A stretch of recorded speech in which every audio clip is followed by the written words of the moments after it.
Okay, it's the curtain raiser, so we'll raise the curtain with John Murray. On what is, Ian, a beautiful afternoon. The sun is shining brightly on Wembley Stadium.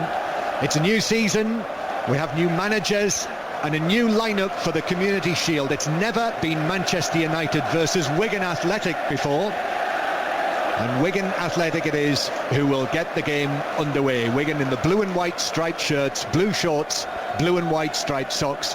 And Manchester United, David Moyes' Manchester United in the red shirts, the white shorts and the black socks. Of course, it's a big day for football because technology comes to football today.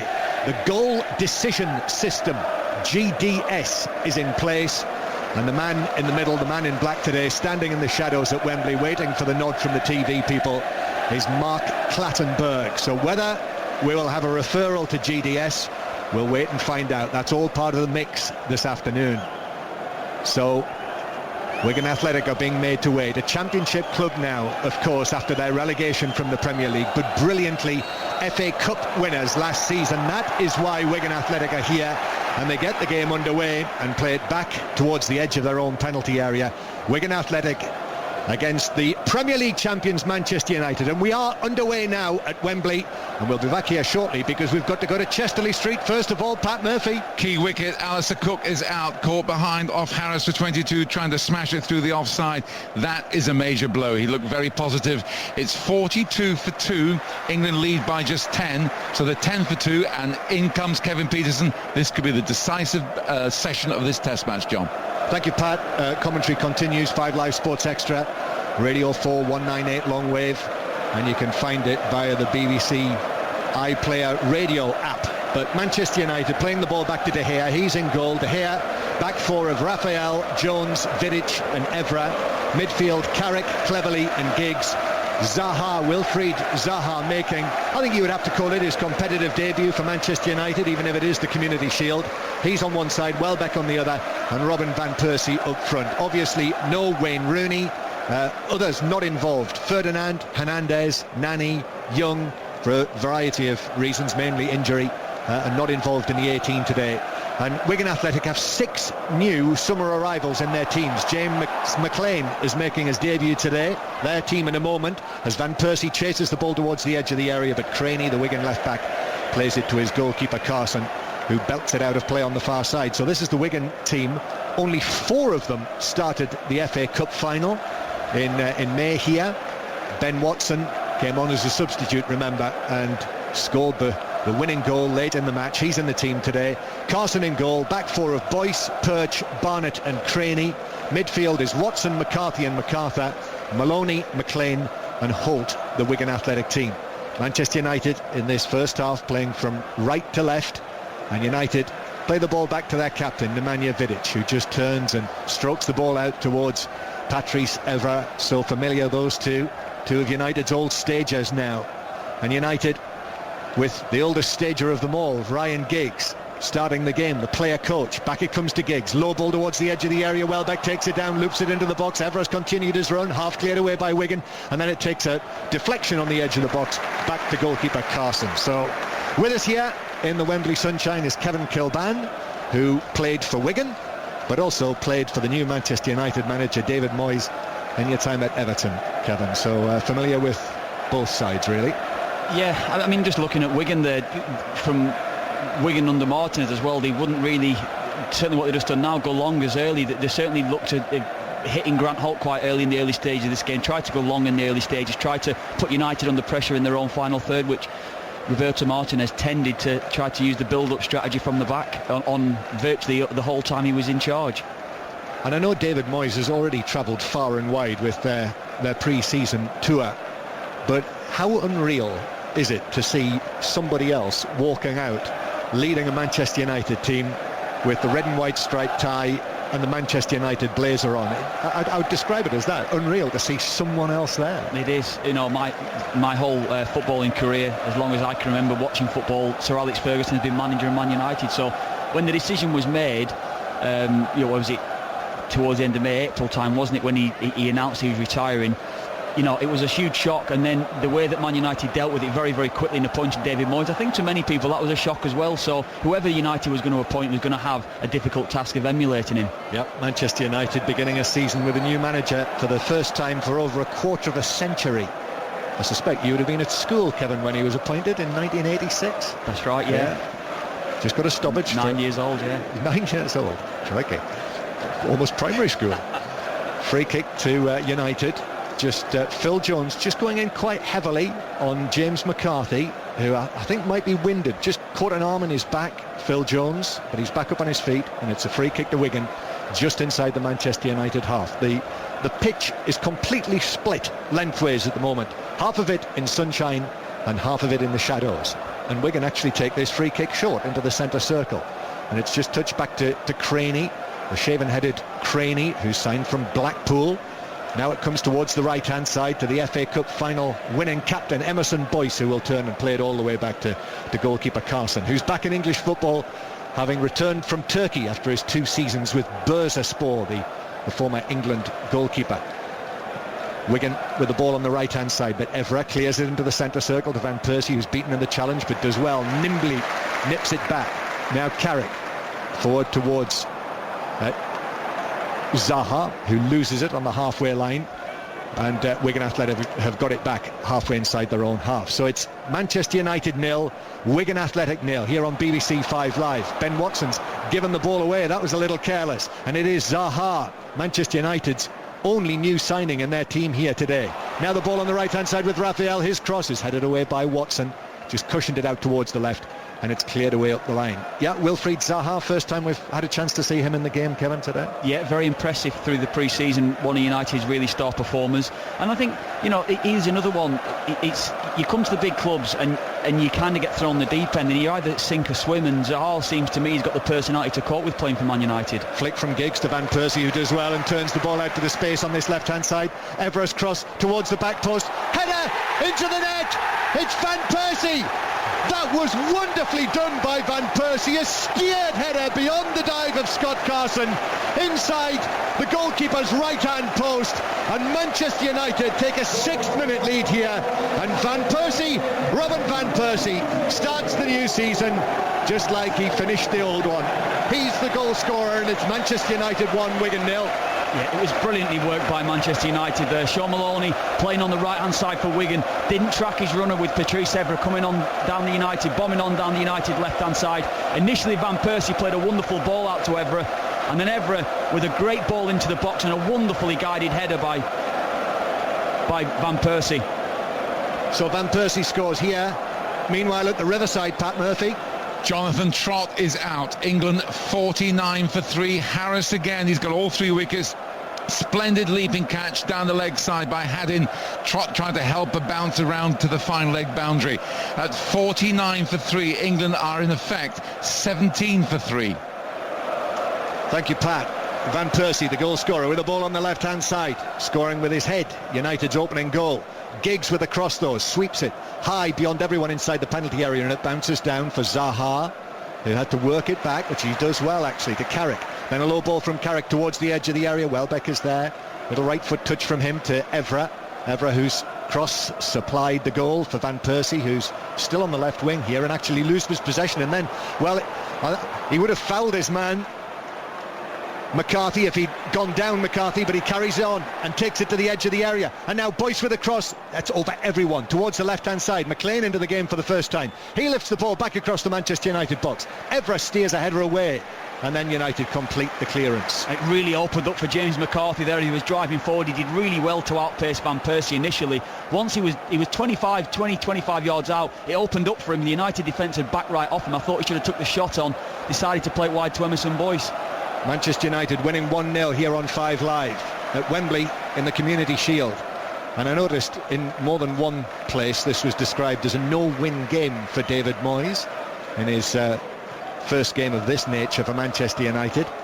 But I would say of the things that he will have wanted, an early goal will have been pretty high on the list. Yeah, definitely. I was actually talking to one of the United coaches before the game, Jimmy Lumsden, and he said to me, Van Persie will score a hat-trick today. He said he's been that good through the last few weeks in training, so that's the start of it, I suppose. And not only that, the thought occurred to me, as I was coming to the game this morning, you know, we have been obsessed almost with talk about Wayne Rooney.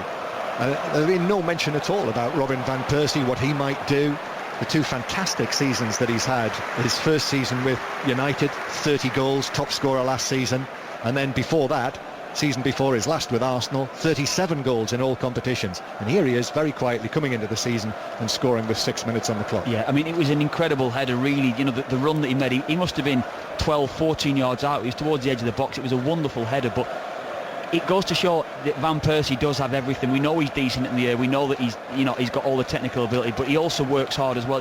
He is the complete player, and he's proving that now. United have bought him at just the right time. Yeah, we talk, you know, we've been very quick to point out what David Moyes hasn't got and what he might want that he hasn't yet received. But one thing he does have is Van Persie, who, well, he must be among the top 10 players in the world, if not the top 5. Exactly. I mean, Mike Phelan was saying before, like the back four as well. The back four of United are very, very strong right now. Seeing it's an ageing back four, but they're very well organised. Here's Welbeck now to Zaha. Zaha beats Craney one way, but then the covering challenge came in from McLean, who was back there. McLean still battling with it on the left-hand side, put under pressure, but Wigan work it way up towards Grant Holt, who I'm not sure whether has touched the ball yet. And here he doesn't either, because it's put out of play by Raphael for a throw into Wigan. 1-0 Manchester United lead. He's one I'd like to see this season as well, Phil Jones. Can he establish himself as a real great Man United centre-half? There's a lot of talk about him saying that, you know, he can play midfield, he can play full-back, but they see his long-term position as being a centre-half, and I'd like to see him progress there. And if he can do that, he's young, he's a wonderful talent. Let's see if he can really produce and be the player that everyone expects him to be. Yeah, I don't know how much we can read into whatever happens today, with it being the Community Shield. But one thing that certainly did catch my eye was the fact that it was Jones alongside Vidic, and you do wonder whether David Moyes is going to say, right, well, you're going to be my central defensive partnership for the start of the season. Yeah, I mean, Rio Ferdinand playing his testimonial Friday as well. I think it'd be difficult for him with the injuries he's had, with back problems. He's had to play 2 games in a few days, but that sends a message to me too, that he sees Phil Jones as a natural centre-half. Manchester United very much settled by that early goal. Here is Carrick, who drives it low through the middle to Giggs, who lifts it over the top for Van Persie, who is in an offside position. Ball bounced through to Carson in any case, so referee Clattenburg allows play to continue as a pigeon suddenly swoops down into our eye line from above in this lovely sunshine and then disappears out of an exit down in front of the Manchester United. So I wonder if it knew it was there. You could have been fooled for thinking it knew exactly where it was going. Ball put out of play by Wigan, and a throw into Manchester United 10 yards inside their own half. Just to let you know who is on the bench for the two teams today: goalkeeper Lindegaard for Manchester United, Johnny Evans, who we mentioned, Anderson, Smalling, Valencia, Kagawa, and young Januzaj, the Belgian under-19 international, who is highly thought of, 19 years old. And the Wigan subs, another summer signing: Chris McCann, Jody Gomez, Callum McManaman, Roger Espinoza, Nua Dicko and Marc-Antoine Fortuné, as well as goalkeeper Nichols. Manchester United winning 1-0. Robin van Persie's steered header, well taken goal it was by Van Persie. And Manchester United with the ball on the right hand side. Zaha, easily identifiable with the yellow boots on. Zaha, who did well pre-season, to the extent that when I was speaking to Roy Hodgson on the day that the England squad was announced this week, he said, Roy Hodgson, that he had spoken at length with David Moyes, and he'd spoken very highly of Wilfried Zaha. So for anyone who watched the England under-21s in Israel at the end of last season, you know, the disappointing performances from them, and Zaha was involved in that, well, Roy Hodgson has effectively said it's a clean slate, and I'm impressed with what David Moyes has said about you. Yeah, and it was a great way for him to finish off at Palace as well, with his form in the 3 playoff games that he had. But I think he's hit the ground running here, and you want to do that. I mentioned before, you either sink or swim. You don't get no time at Man United. He's got to really, this season now, produce the goods, or he can fade away into the wilderness over the coming years. So it's difficult for him, but he's got the talent and the ability to do it. Manchester United leading through Van Persie's header, his headed goal in the 6th minute from an Evra cross. United just toying with Wigan at the moment. The ball played through towards Welbeck, who touches it off and then cleverly plays the ball through. It's intercepted on the edge of the area and then bounces down, but Watson couldn't keep it, and Manchester United have got it back. Here's Giggs, back towards Carrick, just left of the centre circle. Carrick rolls it out towards Van Persie, who's appeared on the left wing again. Ever is there as well, so little touch to Ever, and then Van Persie sprints away towards the edge of the box. Now here is Cleverley once more in a central position. Out it goes to the right-hand side across this absolute carpet of a pitch that we have here at Wembley. Still United with Zaha. They've kept possession for, I'm not quite sure how many passes it is now, as Cleverley plays it back towards Zaha on the right. Zaha's low ball towards the near post is just intercepted in time by Leon Barnett to put it behind for a Manchester United corner. Outstanding football. You said there we lost count of the amount of passes. I've been really impressed with the three up front for United so early in the stage, interchanging positions with Zaha, with Welbeck and Van Persie. The three of them are moving around, and Wigan are finding it difficult to deal with that movement at the moment. David Moyes has taken that Manchester United blazer off. He's in the coaching area. I'm thinking there might be a problem because Chris Smalling is preparing himself to come on, and actually Rafael is sitting down there, isn't he, in the shadows on the far side. So Rafael da Silva has got a problem with less than 15 minutes on the clock, and it looks as though Chris Smalling's going to have to come on to replace him at right back. Yeah, I'm sure David Moyes won't take any chances at this stage of the season now, with it about to start. I think take him off, certainly precautionary right now. He does look in a bit of trouble, and get Smalling on and get it dealt with. Yep. It looks as though he was just caught by McLean. We're just seeing a replay of that on the television we've got. Just as Rafael looked to play it away, he was caught from behind by McLean sliding in, and that's the end of his afternoon. So each team in this Community Shield can make 6 substitutions, and while we're on the subject of the rules and regulations, if it's a draw after 90 minutes, there would not be extra time today. It would go straight to penalties. So of the possible 12 substitutions, here comes the first in the 16th minute. Chris Smalling coming on for Rafael da Silva, and he is warmly applauded with, as you may be aware, the vast majority of people inside Wembley this afternoon, Manchester United supporters. Corner then to resume play. Here it goes in. Carson comes for it, didn't make it. I think the defender just got to it first and nodded away. Carson's back on his feet. Zaha plays it, and it finds its way back to Jones. And now Zaha once again. Phil Jones on the right, plays it in towards Giggs. Giggs put under pressure but keeps possession. Touch towards Cleverley, just forward of the centre circle. Manchester United being forced back into the central third. Carrick now to the right-hand side. Oh, and a misplaced pass from Jones puts it out of play for a throw-in to Wigan. Kevin Kilbane. Yeah, just as we were talking about Phil Jones, who wants to establish himself as a centre-half. He's gone to right-back with Smalling coming in centre-half, but I think, you know, it just keeps everything neat for United. Phil Jones can bomb on from that position because he has good energy. Yep, so bang goes that theory. So Smalling and Vidic now in central defence. And Manchester United leading by 1-0. And David Moyes there on the edge of the coaching area. I think another thing, of all of the changes that we've got at the start of this season, you know, with Pellegrini in at Manchester City, of course Mourinho back at Chelsea, Everton with a new manager, Roberto Martinez, how will he do there? I must say, for me, the top story in terms of what I'm most looking forward to seeing is what happens with Manchester United and David Moyes. And I think the fact that the fixture list has come out and given him the start that United have, which is, if you don't know, away at Swansea next Saturday, home to Chelsea, Liverpool away, and then Crystal Palace at home, followed by the Manchester derby. I mean, that is a testing start for any club, even if you are Manchester United, but particularly so with a new manager. It is. I mean, it's a testing start for them, of course, but I think David Moyes going in here, I said before, that he's got the personality to deal with this, to deal with the pressure that he's going to find at Man United, and he recognised that the teams are going to get the start of the season all going to want to be turning over Man United, no matter who it is, so it'll be difficult regardless.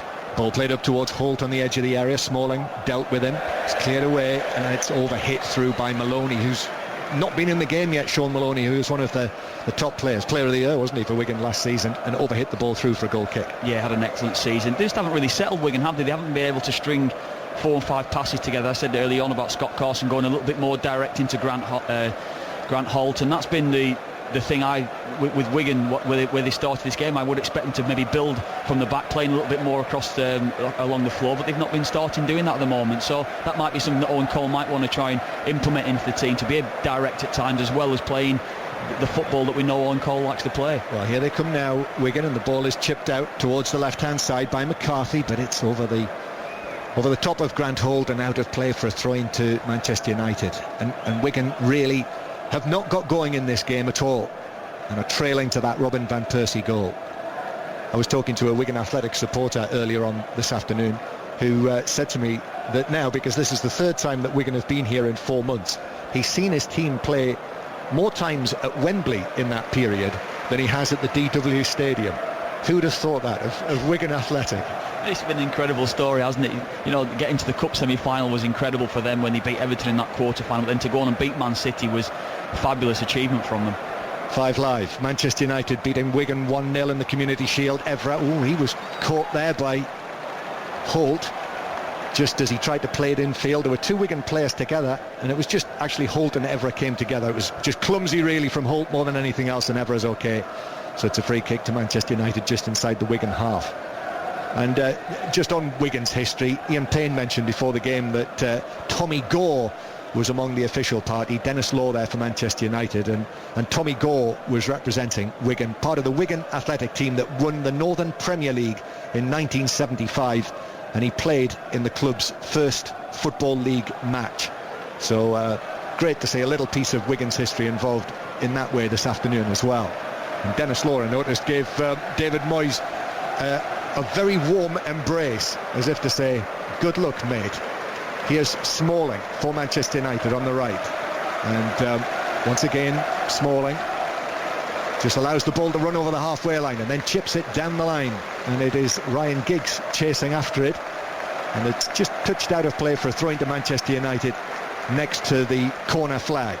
Throw-in taken by Giggs, but Wigan have given it away back to Giggs on the right. Giggs, but quickly closed down by McLean, and now McLean is off and running up towards the left-hand side, but just took his eye off the ball, and then a challenge comes in from Zaha to put it out of play for a Wigan Athletics throw. So 1-0 Manchester United lead. 20 minutes played, and it's been Manchester United's 20 minutes, Kevin Kilbane. Of course it has. Man United have been outstanding to start this game, and it's what certainly David Moyes would have wanted as well. The early goal has helped, but the way that they were playing prior to the goal, it was outstanding stuff from them really. And he's saying David Moyes wants to settle himself. You say it's a no-win situation for him, but this is a bit of pressure for David Moyes today. Yep, here come Wigan with the ball played into the penalty area. Craney's off after it into the box, tried to cross it, hit it straight into Smalling, who was a little fortunate there that the ball dropped right at his feet, and he was able to clear it away, and then Zaha is fouled. So a free kick to Manchester United halfway inside their own half. So Manchester United winning 1-0. The Edinburgh derby is already over. Hearts won it by 1-0, and we'll keep you across all of the other football coming up during the course of the afternoon. The other 2 games in the Scottish Premiership, as it is now, start at 3 o'clock. Coventry against Bristol City from 3 as well in League One, and then Leicester against Leeds from 4:30. We'll get an update from Chesterley Street very shortly as well. England were behind by 32 runs on the first innings after Australia were bowled out for 270. But as we've heard from Pat Murphy, early wickets have fallen. We'll get your latest score in a moment or two, but Manchester United with a throw-in halfway inside their own half, which is taken up towards the halfway line where Van Persie was chasing for it, but beaten to it by Barnett, and now Boyce has got to run it back into his own right back position. All the way back to Scott Carson it goes, who passes it out, and Barnett put into pressure and rather awkwardly fell and just knocked it straight out of play on the left-hand side. Looked a little nervous there, Leon Barnett, throwing to Manchester United. Cheers from the Manchester United fans. So throwing to be taken by Evra, 10 yards back from the corner flag. He's got Welbeck at close quarters. Van Persie makes a little run out into the full-back position. Van Persie passing it from foot to foot and then overhitting the ball through for a goal kick to Wigan. And Wigan put themselves under pressure there really. United had the throw-in in their own final third in the far end corner as we're looking at on the right hand side, and it was a couple of misplaced passes, certainly by Leon Barnett to Emerson Boyce initially, and then Leon Barnett for the second time with a misplaced pass. Ben Watson's given the ball away a few times. You mentioned before about Wigan not settling, but it's just more so been the passing, the crispness on the passing that we expect from Wigan, the way they've played over the last few years. He's not there right now. Now we see Owen Coyle as well, who is also in shirt and tie today, which is most unusual to see him on the side of the pitch and not in shorts and a t-shirt. It's Wembley, John. And if ever there was a day, today, if ever there was a day to be in a shorts and a t-shirt, it's Wembley today in the sunshine. Wigan with it on the left-hand side, and it's with McCarthy. Back it goes towards McLean, driving forward, crosses it, took a little deflection, but that carried it straight to Smalling, who was able to take it down and volley it away towards James Perch, another of the arrivals. And Wigan Athletic with Barnett, Leon Barnett, who arrived from Norwich just a couple of days before the start of the season, straight into the team for the first match, and scored on his debut as well when Wigan won 4-0 at Barnsley. But this weekend, obviously, Wigan don't play in the Football League. They've got that game to catch up. They've also got Europa League commitments. He's got quite a handful, Owen Coyle, to deal with, hasn't he, this season? He has this season. I mean, Wigan, of course, one of the favourites of the Championship, but the thing that's going to go against them, it's just, can the squad cope with the amount of games they've got to have to play? And, you know, you can say you can play the younger lads in Europe to try and, you know, give them a test, but Wigan don't really have a squad that's capable or big enough to cope with the fixtures that they've got. So if Owen Coyle can manage that correctly, then they're going to be favourites, but it'll be difficult. Latest from the test match, England 56-3. Manchester United with Evra on the left-hand side. Evra up against Maloney, turns and then moves back towards the halfway line. Manchester United absolutely dominating possession here. And now Giggs, who's dropped just inside his own half, had a look up, thought about the long pass, goes short towards Smalling, the substitute. Now Smalling again to Carrick. This is all at close quarters. Then a nice touch from Cleverley out towards the right-hand side. And Jones now at right back after the injury to Raphael. Once again Cleverley on the right-hand side. Manchester United knocking it around very nicely. And Wigan almost chasing shadows at the moment. Carrick again to Cleverley, just a few yards away from him. And then with the outside of his boot, Cleverley gives it to Jones on the right. Jones goes for the cross into the penalty area, too close to Carlson, who's able to make the catch. Again, wonderful passing, wasn't it, by Manchester United? Two touch passing, really, in this close proximity to each other, just wonderful. And Wigan can't get close right now. 25 minutes played, Manchester United 1, Wigan 0 in the Community Shield. And in the fourth test, Pat Murphy, 59-60 for 3, Peterson on 4, Bell on 7, Harris has 3 for 32. The lead is 28. I venture to suggest, John, that this is the crucial stand of this test match between these two fine batsmen. Yeah, and the commentary continues on 5 Live Sports Extra test match special, with Wigan coming forward here at Wembley. And Holt just turns and touches it back into the centre circle. Maloney is there, little Maloney. We'll be back here with Scotland on Wednesday night, when we'll bring you full commentary on the friendly match between England and Scotland, which I think should be a really entertaining evening in one way or another. Yeah, it will be. It will be some good games coming up. Certainly, England have got some massive games coming up in the coming months, as well as Scotland, because they've got to play for the rankings and for the future tournament top places. So it's going to be difficult for them. I said with Sean Malone, it's his 4th time he'll be at Wembley in the last few months, as well as James McCarthy today. Yeah, McCarthy's in the squad as well. That's right. Both of James McCarthy playing for Ireland against England as well, his 4th time at Wembley. So there's, this Wigan side are getting very used to being at Wembley. Yeah, and 8 Manchester United players are in Roy Hodgson's squad for Wednesday night. Ball played over the top for United, but James Perch does well. James Perch in central defence for Wigan. In his Newcastle time, I saw him play in a variety of positions, mainly midfield, but in central defence to start this season for Wigan. Perch puts it out of play, throwing to Evra, who gets it back on the left-hand side. Evra up against Barnett, who puts in the challenge, and it bounces down, and Wigan are able to bring it away through Maloney towards the halfway line. Not too many options. Giggs chasing back and wins the tackle as well against Maloney, and Manchester United have got it back. Zaha then goes back towards the halfway line. Carrick now delayed, then played it through to Van Persie, then it's lifted over the top by Giggs, back into the box, only half cleared. That's straight to Ryan Giggs. Giggs does really well, takes it down with his left foot, and then almost in the same motion gives it to Zaha on the right, who's trying 1 or 2 tricks there, and then in comes a couple of challenges. McLean in the end putting it out of play for a throw into United. Yeah, it was excellent play by Giggs, just read the knockdown ball, initially played into Van Persie. The Wigan defence didn't clear it properly, but Ryan Giggs, he's just picking up positions at the moment that he's finding himself on the ball on regular occasions and giving it Zaha, like you're saying there as well, and Zaha looks confident himself. Yeah, and I must say, Ryan Giggs, as we mentioned, 39 years old, will turn 40 during the course of this season. He has started this game as well as anyone. Yeah. His movement as well, he's playing on the left-hand side quite centrally for United right now, but he's finding himself at times on the right-hand side, in behind Van Persie at times. It's his movement, you can't pick him up, and he knows the game inside out, and he's still fit as a fiddle. In the much smaller Wigan section, we've noticed there is a banner behind their goal which says there's only one team in Wigan, which will obviously be very much contested by the fact that the Rugby League team are here at Wembley a week on Saturday, as we heard from Dave Whelan before kick-off, when they'll try and take the Rugby League Challenge Cup back to Wigan. What a double that would be if Wigan were able to hold the FA Cup and the Challenge Cup at the same time. It really would, for the town, which you know well, Kevin. Yeah, it's incredible. You know, you mentioned before about Wigan, where they've come from since late 70s, from the old Springfield Park to the stadium we're in now, the DW Stadium. It's incredible, really, the turnaround, the history of the club in such a short space of time, what they've done. And everybody knows about Wigan Warriors, the Rugby League club, what they are, but certainly Wigan Football Club now have been outstanding.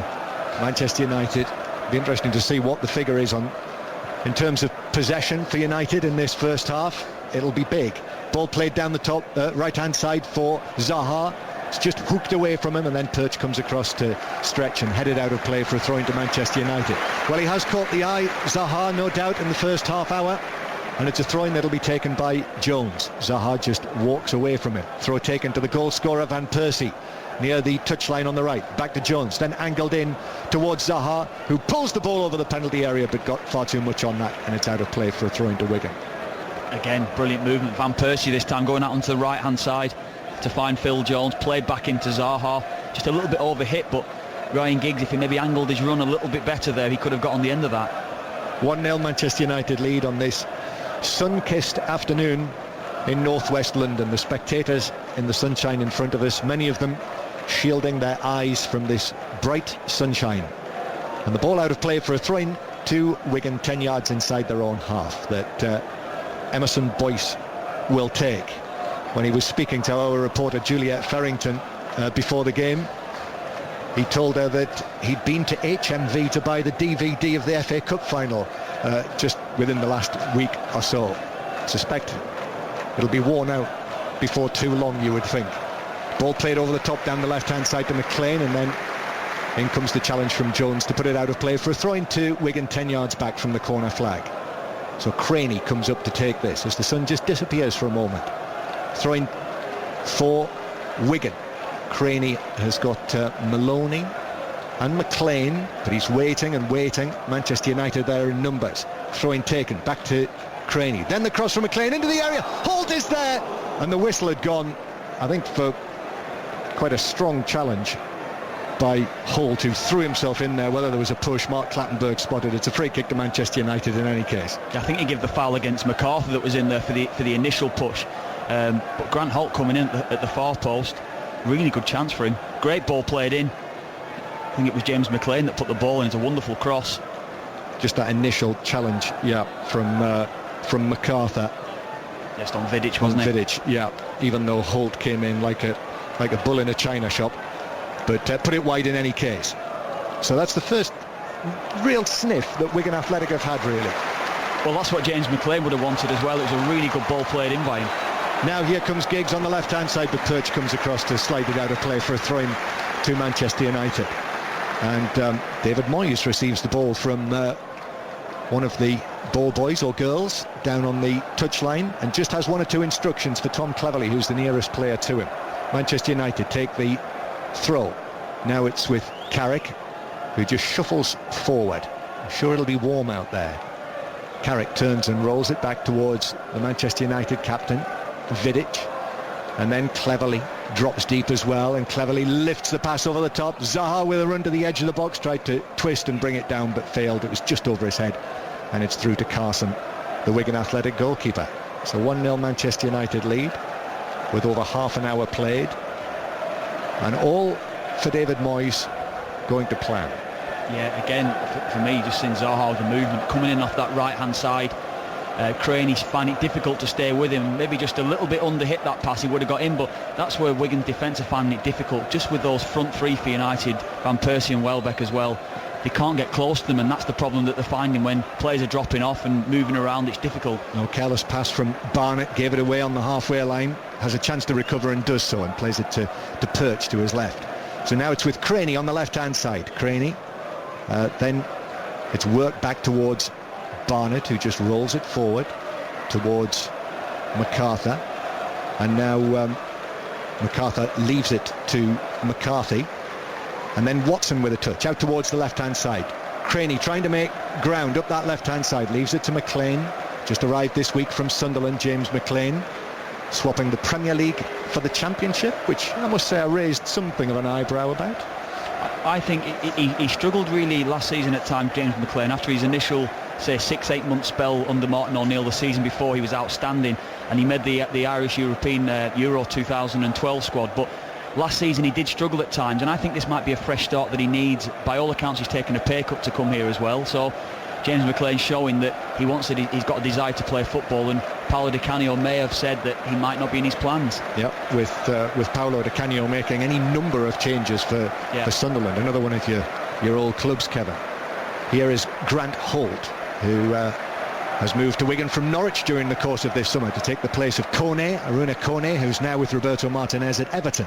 Craney chips the ball over the top down into the full-back position. Smalling watched it, in fact allowed it to bounce. McLean drives it straight across the 6-yard box, and Holt was there, but McLean really used power when direction to Holt maybe was the option he should have used. But it was outstanding play by him initially. Really good 1-2 with Craney, the Wigan left back. Played a little 1-2, played it over the top of Phil Jones, and you see Phil Jones didn't track his runner, and it was good play by McLean. Just you say there, if it had maybe gone for a little bit more direction with his pass, tried to pick a player out instead of trying to smash it across the 6-yard box, he may be able to pick out a player.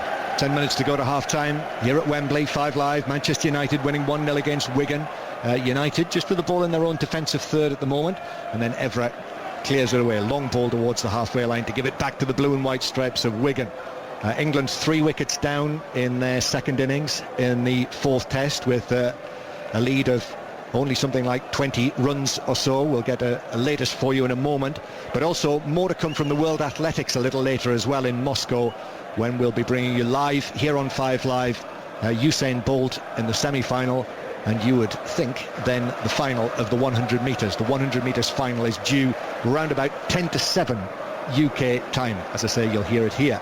But Manchester United leading through Robin van Persie's very well taken goal. A steered header from probably 16-17 yards away from goal, given the angle. Yeah, outstanding header it was on the angle. Good ball played in by Evra, but you're saying the power he generated on the header, because it was quite a tame cross really going into the box, so he had to generate his own power from it. Outstanding play by him and a wonderful finish. And Grant Holt just in with a challenge in centre field on Chris Smalling. It was a 50-50 ball and just caught him there, and Mark Clattenburg just says, just steady down to Grant Holt, no yellow card. And Manchester United quickly getting the ball back in play, and Smalling on his feet but just hobbling a little. 1-0 Manchester United lead. England are 71 for 3. That is a lead of 39 currently over Australia, but with 3 wickets down in their second innings. More from there as and when. Giggs plays it down the left-hand side towards Evra. Evra stabs it in field, and now Manchester United on it with Cleverley, and then a turn and shot from Welbeck, saved by Carson to his left, and the ball put behind for a corner. Well, Emerson Boyce, the Wigan fullback, just switched off for a couple of seconds there, allowing Patrice Evra to get the run on him. A really good ball play forward again by Ryan Giggs, who's been outstanding in this first half. Again, once Evra's played it inside, then it was a really good ball and a good strike then. I think it was Welbeck, yeah, good turn by Welbeck, well hit, and a good save by Carson. Yeah, corner then to Manchester United from the right-hand side. Here it is, glancing header from Welbeck, but in amongst a crowd of players, ends up on the turf, and the ball sped away over the top of the bar. It's been so good from United in this first half. They've dictated the whole game, and they're playing at their pace, and the same Wigan at times have chased shadows around this pitch. Yep, so goal kick to Wigan Athletic.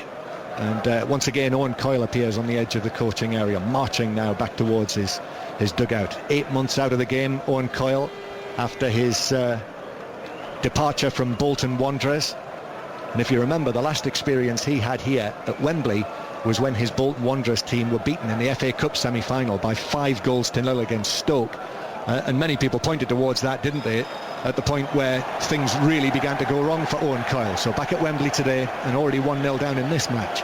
But a free kick for a foul on Maloney, free kick to Wigan Athletic on the right-hand side. So McLean has come across, Watson is there as well, and Wigan Athletic with a chance from a set piece here. Emerson Boyce has come up from the back. Manchester United holding their line 2 or 3 yards inside the penalty area. Just for the time being, Maloney has gone to stand near the penalty spot. David De Gea trying to line things up. Yet to make a save in this game, yet been forced to make a save. So Wigan with the free kick, but Mark Clattenburg has blown his whistle, and there's a little bit of a conflagration at the far side of that group of players. Nemanja Vidic just being shoved away. Is it Grant Holt who's involved in that? I think Grant Holt's been upsetting Smalling and Vidic in the last 5 minutes, so it's that's what he would want, Grant Holt. He centre forward to upset the two centre halves. There's a try in the Super League in Hull, Dave Woods. Yeah, it's gone to Hulkingston Rovers. They lead by 6 points to 0. They might be on the way to scoring another one here because they're on the break. Eden puts the kick in, actually hits the Hull fullback Jamie Shaw on the head and bounces to safety. But the try in the 19th minute, a Dobson pass, Liam Salter running into a gap. It actually bounced off his chest. He had to run 5 yards to catch the ball before it hit the ground. He did so, and he scored the try. Dobson has kicked the goal. Hulkingston Rovers attacking again here on the 6th tattle, looking if they can get there, but they can't. It's a forward pass, so it remains Hull KR 6, Hull 0. Here's the Wigan free kick, which is taken in by McLean, but poor delivery, headed away by United easily. Comes back to McLean, who's then beaten in the challenge by Ryan Giggs, who, well, he thought he'd then been fouled by Watson, but no free kick being given. So Wigan have it back, and the ball's just been passed straight out of play by MacArthur, who apologised to everyone and is mocked roundly by the Manchester United supporters. Again, it was brilliant by Giggs. It looked to me like he was fouled as well. It was a wonderful challenge on McLean. He got up, I think he got a little nutmeg on Ben Watson as well. Tried to get round the other side of him. Ben Watson just blocked him off, but the referee didn't see it that way. Manchester United winning 1-0. We're into the last 5 minutes of the first half. United, who will feature in a number of our early commentaries once the Premier League gets underway. You'll hear Manchester United against Chelsea and Manchester United against Arsenal in the opening weeks of the new season, amongst our 128 live Premier League games on 5 Live during the course of this season. But here in the Community Shield, Manchester United winning 1-0, and Pat Murphy has the latest from the test. England scoring at 4 and over, despite the powerless position they found themselves in when they were 49 for 3, in effect 17 for 3. Peterson on 16, Bell on 19. Bell has just played the most beautifully delicate shot down to third man, guiding it, watching the ball at the last instant. High-class boundary. It's a kind of shot when he gets caught at second slip or behind the keeper, behind the wicket by the keeper, everybody would excoriate him for, but it was a glorious shot. The lead is 52, England 84 for 3. And I think I heard Alex Stewart say if England could get a lead of 250, but they are some way off that just at the moment. But Pat will keep us across that during the course of today and the next couple of days, however long it takes. Throw-in for Wigan on the right-hand side, in front of where the new Manchester United manager David Moyes is standing with his hands on his hips, nodded out of play. Another throw, now halfway inside the Manchester United half. Boyce to take this in his yellow boots. Boyce is then challenged by Carrick. The ball runs free, stabbed away by Evra towards the halfway line. I must say, Kevin, Wigan have finally come into it to a certain extent, you would say? Yeah, the disappointing free kick by James McLean just down here, really. I think that was a really good opportunity for Wigan to put the ball into the United penalty area and really test De Gea out in goal. But I think they have come into it. I've been quite impressed with James McLean, the way that he started. He would have wanted to really make an immediate impact in the Wigan shirt. So, you know, there's a few positive signs in the last few minutes of Wigan, certainly. Yeah, but Manchester United leading through the early Van Persie header. United not in possession now. It's with Craney on the left-hand side, and then he goes back towards James Perch, who pulls it square towards Barnett, who with Welbeck not too far away touches it immediately back to goalkeeper Carson, who goes long. Holt tries to flick it on, comes back to him. There he is again, Holt barging around, and he should just have been fouled by Nemanja Vidic, so it's a free kick to Wigan on the right again. Yeah, he looked to be leading with his arm there initially as well, Grant Holt. He felt for Vidic, put his arm up. He think he caught him round his face, that Vidic is trying to tell Mark Clattenburg there. But there's a little battle going on between those two, and it's good to see so early in the season. Yeah, Grant Holt, who scored on his Wigan Athletic competitive debut against Barnsley last weekend, and he is nothing if not wholehearted, Grant Holt. So free kick then. This is a little closer than the one that James McLean delivered poorly a little earlier, and Ben Watson has been left to this. Manchester United have put up a two-man wall. We're in the 44th minute. Manchester United leading 1-0. Watson plays it in now towards the back post. It's headed back across, and then a stretching effort from Barnett. Well, he was stretching and didn't really get to it, and wasn't able to head it anywhere near on target. Manchester United were able to clear it away. Boyce with the initial header back across, and then Barnett couldn't direct it on goal. Wigan still with it though. Here is little Maloney, scored the winner against Manchester United the season before last. Still Maloney crosses straight into a Manchester United player on the edge of the box. There were two of them there. It was Van Persie. Maloney then plays it in low, headed away, stooping header, a diving header really by Vidic, and Manchester United hit it away downfield where Craney deals with it and sees it back to the goalkeeper. Yeah, a couple of testing moments. Good ball played in by Ben Watson to the far post. I think Emerson Boyce just got beyond the ball, didn't he? He was more or less on the byline when he headed it back across goal. I think if he'd maybe timed his run a little bit better, he would have been able to move on to it and got his header on target. Just suffered a little bit of cramp there, Kevin. Just had to straighten my leg. It can happen at Wembley. Not often in the commentary box though. Manchester United with Robin Van Persie, who was beaten by Barnett, and so Wigan have got it back and play it forward with Craney. Last minute of the first half, we'll see the fourth official very shortly. No referrals yet, Kevin, to the goal decision system, I notice. No, there'll be a big thing when that won't they just happens, of course, won't it? So we'll see. I mean, we spent a bit of time with the referees over the summertime, seeing how this system works, and apparently it's going to be. They're saying to me it's foolproof. Will it be? I don't know, but you're hoping it's going to be conclusive anyway. Yes, they said the Titanic was unsinkable, didn't they? But there are apparently 14 cameras, 7 at each end. And I was talking to Richard Conway, our sports news correspondent, who was there at the Arsenal Stadium when it was launched the other day, and he said that they have been assured that the referee will know within a second, whether the ball is over the line or not. Here is Wigan. We've got 1 minute of added time at the end of the first half. Manchester United, the league champions, winning against the FA Cup winners. And it is Wigan with James McCarthy, who just wanders out towards this right-hand side, and then Grant Holt takes his eye off the ball and allows it to run out of play rather carelessly, and then glares over his shoulder at McCarthy as if it was all his fault. It was actually a good play by McCarthy, wasn't he? I think he beat Van Persie initially, played it out to Grant Holt and just misjudged it. So half-time whistle goes, and Manchester United lead through that very good goal from Robin Van Persie, the header from Patrice Evra's cross, and deservedly ahead, Captain. Yeah, excellent start. There's been one or two positive signs for Wigan in the last 5 or 10 minutes, but certainly that first half has been dominated by Manchester United, and it was a wonderful finish by Van Persie. Yep, so all the talk about Wayne Rooney, it's Robin Van Persie who scored the goal that means Manchester United lead the FA Cup winners Wigan by 1-0 at half-time here at Wembley in the Community Shield. How's the cramp? Cramp's okay. Okay, I see you've got your socks rolled down, you're taking the shin pads out. Yeah, this happens. It's a big pitch. Yeah. It's day 3 of the 4th Ashes test. Let's get the latest from Alex Stewart and Pat Murphy. Oh, they're not there. I'm sorry about that. Okay, there's ball-by-ball commentary, by the way, over on Sports Extra. Shall we check on England's women, find out how they're faring against Australia? Charlie Dagnall. Thanks, Ian. 119 for 2, and since that wicket of Meg Lanning just after lunch, Australia have accumulated slowly, but now they're starting to be a little bit more expansive. Anya Shrubsole has bowled beautifully for England. How she hasn't got 2 or 3 wickets more is beyond me, but she's bowling very, very well into quite a long spell from the Dibley end. Danny Hazel, the off-spinner, not quite got the radar right at the moment. Sarah Elliott is 40 not out, joined by Jess Cameron, who's 16 not out. But Australia going nicely in the sun here. 52 overs gone.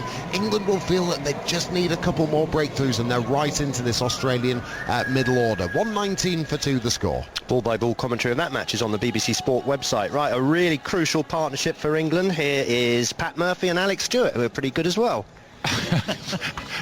A letter has flooded in. 85 for 3 England. The lead is 53. Bell 20. Peterson 16. Alex Stewart, England's best 2 players here? Best two remaining, most certainly, and most dangerous players. Peterson, we know, can take the attack to any bowler on any surface. We're going to need something special from Peterson, and Bella's been a form player throughout this series, 200s to his name already. So we've spoken about England will want a minimum of 250 going into the last innings of the game. Australia will be trying to restrict England to anything less than 200. Alec, England supporters will say it's about time Pryor and Bairstow made some runs, so why should they worry too much so that they would get the 200 plus? Yeah, people also said we needed runs from Cook, Root and Trott, and that didn't happen. So there's a lot of work to be done. England are finding this very, very difficult to take, not so much take the attack, but take control of the situation against the likes of Harris, Bird, Watson and Siddle. It's not easy. Shortly, I think we'll see Nathan Lyon, the off-spinner, who took 4 wickets in the first innings, bowling mostly from around the wicket. So therefore, it won't be straightforward. England have got to be on their game. They've got to bat better than we've seen so far in this series. That'll be a test of Peterson, who tends to think that all spinners are step and fetch it merchants. No, that's true, and he doesn't rate Lyon that highly, but it's a good little battle because Peterson will look to dominate him. Lyon has got something about him. He'll throw it up, he'll bowl the odd quicker ball, he'll change his line, so it'll be a contest within a contest. The men out: Cook for 22, Root for 2, Trott 23, all to Harris, who earlier on got what may prove to be a very important little cameo of 28 before Broad got in. Broad 5 for 71, 270 all out. Australia leading by 32, England now leading by 53 at 85 for 3. Half-time here at the Community Shield. Manchester United lead Wigan by a goal to nil. A Robin van Persie header in that first half. After 4 o'clock this afternoon, when the football's over, our focus will shift from London to Moscow for day 2 of the World Athletics Championships, and we can cross there now with Olympic silver medalist Steve Backley, who's alongside Five Live's own Mark Pugac. Thank you very much, Ian. Another hot, sultry, steamy afternoon here on the banks of the Moskva River. But actually, quite a lot of the track is in shade at the moment. We'll talk about the men's 100 metres later, the semi-final and final. But first of all, Steve, let's talk about Shara Proctor and just how impressively she qualified for this long jump final, which is off at 4 o'clock back home time. Well, very impressively. Just as Mo Farah came across the line in taking gold in that men's 10,000 metres, it was a great moment for British athletics last night. And if you looked across to the other side of the stadium, it was Shara Proctor who led the field in the qualification, at least for the women's long jump, which will see the final take place in just over an hour's time. And she's in good shape. She jumped 6 metres 85 in qualification, 1 jump, and off she went. She's going to need more than that if she wants to get on the rostrum, though, because you've got Brittany Rees, who's been unbeaten at global level since 2009. She won the last 2 World Championships. She won the Olympic Games. She knows how to compete at world level. And 7 metres plus is certainly going to be the case. The news we got from the video analysis after that qualification, though, that was that Shara Proctor of Britain was 26 centimetres behind the takeoff board. Now, you can do the maths and whatever, but 2 factors there. Get closer to the where it's measured from, and you get the spring from the takeoff board. And Shara Proctor can clearly jump far enough to win, and let's certainly expect a medal. We talked about possibles and probables. I think she may have gone from a possible to a probable. And very briefly, she's up against Dara Klishina, who's the Russian pin-up girl, and Blessing Ogunbare of Nigeria, who is very busy at these World Championships. She is. We saw her run the first round of the 100 metres this morning. She's also doing the 200 metres. I mean, she's doing as much work as she's doing the heptathlon. But she goes in possibly as favourite, having talked so glowingly of Brittany Rees of the United States. Blessing Obakari of Nigeria, bronze medalist in 2008, and then has been a bit scratchy, but everyone's saying she is the person to beat. She's only lost this year once. It was to Brittany Rees, though. So it looks as though they're the two tussling for gold, but Shara Proctor could certainly put it up amongst them when you'd think that she's third to jump in that final. That's an opportunity for her to take it to them. That will start about 4 o'clock your time back home. At 4:05, the first of the 3 semi-finals. That's confusing, Steve and I. How can you have 3 semi-finals? But that's been going on athletics for a long time. Harry Akins-Arite up against Justin Gatlin and Jimmy Vico of France. The second semi-final, James Dassaolo and Dwayne Chambers, along with Kemar Bailey-Cole, who Donovan Bailey was saying maybe the heir apparent to Usain Bolt, who's in the third semi-final, which frankly looks a walkover for him, doesn't it? So the British interest in semi-final 1 and 2, Steve, your thoughts on that? Yeah, and it's the second one with Dwayne Chambers and James Dassaolo where surely, one of those guys we're hoping can get through. Harry out in lane 9 in the first heat. He's got Justin Gatlin, Nessa Carter, Richard Thompson and the very impressive Frenchman Jimmy Vicao. That's a big test for Harry AA, and at 24, you know, he should be in his peak, but he's going to need all of it to progress through to the final, an hour and a half later on. And that second one, though, James Assaulu, of course, very impressive in the British trials, 9.91. He didn't look that good in his first round getting through to this semi-final. Looked, his shoulders are up around his ears, he slowed up before the line, he made a mess of it. So maybe it's the experience of Dwayne Chambers, also out in lane 9, to who's the best of the British hopes to get through to the final. And keep an eye out, Ian, for Kemar Bailey Cole of Jamaica. He's very tall and rangy, just like Usain Bolt, his hero, is. And Donovan Bailey was saying, just keep an eye on this young man, because obviously with no Gay, with no Powell, with no Blake, that there is an opportunity for others. Maybe a little bit like horse racing, you know, when you bet without the favourite because you know he's going to win. If you ignore Bolt, as it were, the battle for silver and for bronze, that young Jamaican somebody to keep an eye on, along with the British runners. Thanks very much, and we'll be with you in Moscow after the football here in London, when of course Manchester United lead Wigan by 1-0 after that first half of the Community Shield. There are 2 games in the Scottish Premiership. A kick-off at 3 o'clock with Kilmarnock at home to St Johnstone and Aberdeen away at Motherwell. Ian Turner. Yes, both sides won their opening Premiership fixtures. Motherwell with a late winner at Hibs and Aberdeen with a 2-1 home win against Kilmarnock. Having lost in Europe in midweek, Stuart McCall reverts to a side more akin to that which won on the opening day. From that side, Lawson and McHugh dropped to the bench. Francis Angol and the goal scorer that day, Henri Anier, step up. Derek McInnes also makes 2 changes. Barry Robson hasn't recovered from a knee injury, and Clark Robertson drops to the bench as Peter Pollitt and Michael Hector come in. Early this afternoon, it finished Hearts 1, Hibs 0 in the Edinburgh Derby. In the Sky Bet League 1, Coventry playing their first home game of the season. They're playing Bristol City, but they're playing it at Northampton's Sixfields ground. Mike Sewell. Indeed, and it's very difficult at the moment, Ian, to determine how many Coventry City fans have turned up for this game, partly because I'm sitting at the back of the main stand, but there are certainly around about 1,000 Bristol City fans here, possibly a few more than that. Maybe the equivalent of the Coventry fans in the majority of the West Stand, but some of them outside held protests in a small number. There was a banner outside that said, if you're a true Sky Blue, do not enter. But the majority of those who've arrived in Northampton today have come into the stadium to watch. And interestingly, there's a hill, if you know Sixfields, it's kind of tucked into a little valley, so to speak, and there's a hill behind one of the stands, and fans often watch there because you can see the majority of the pitch, and someone's dubbed that Jimmy's Hill for today. Oh dear.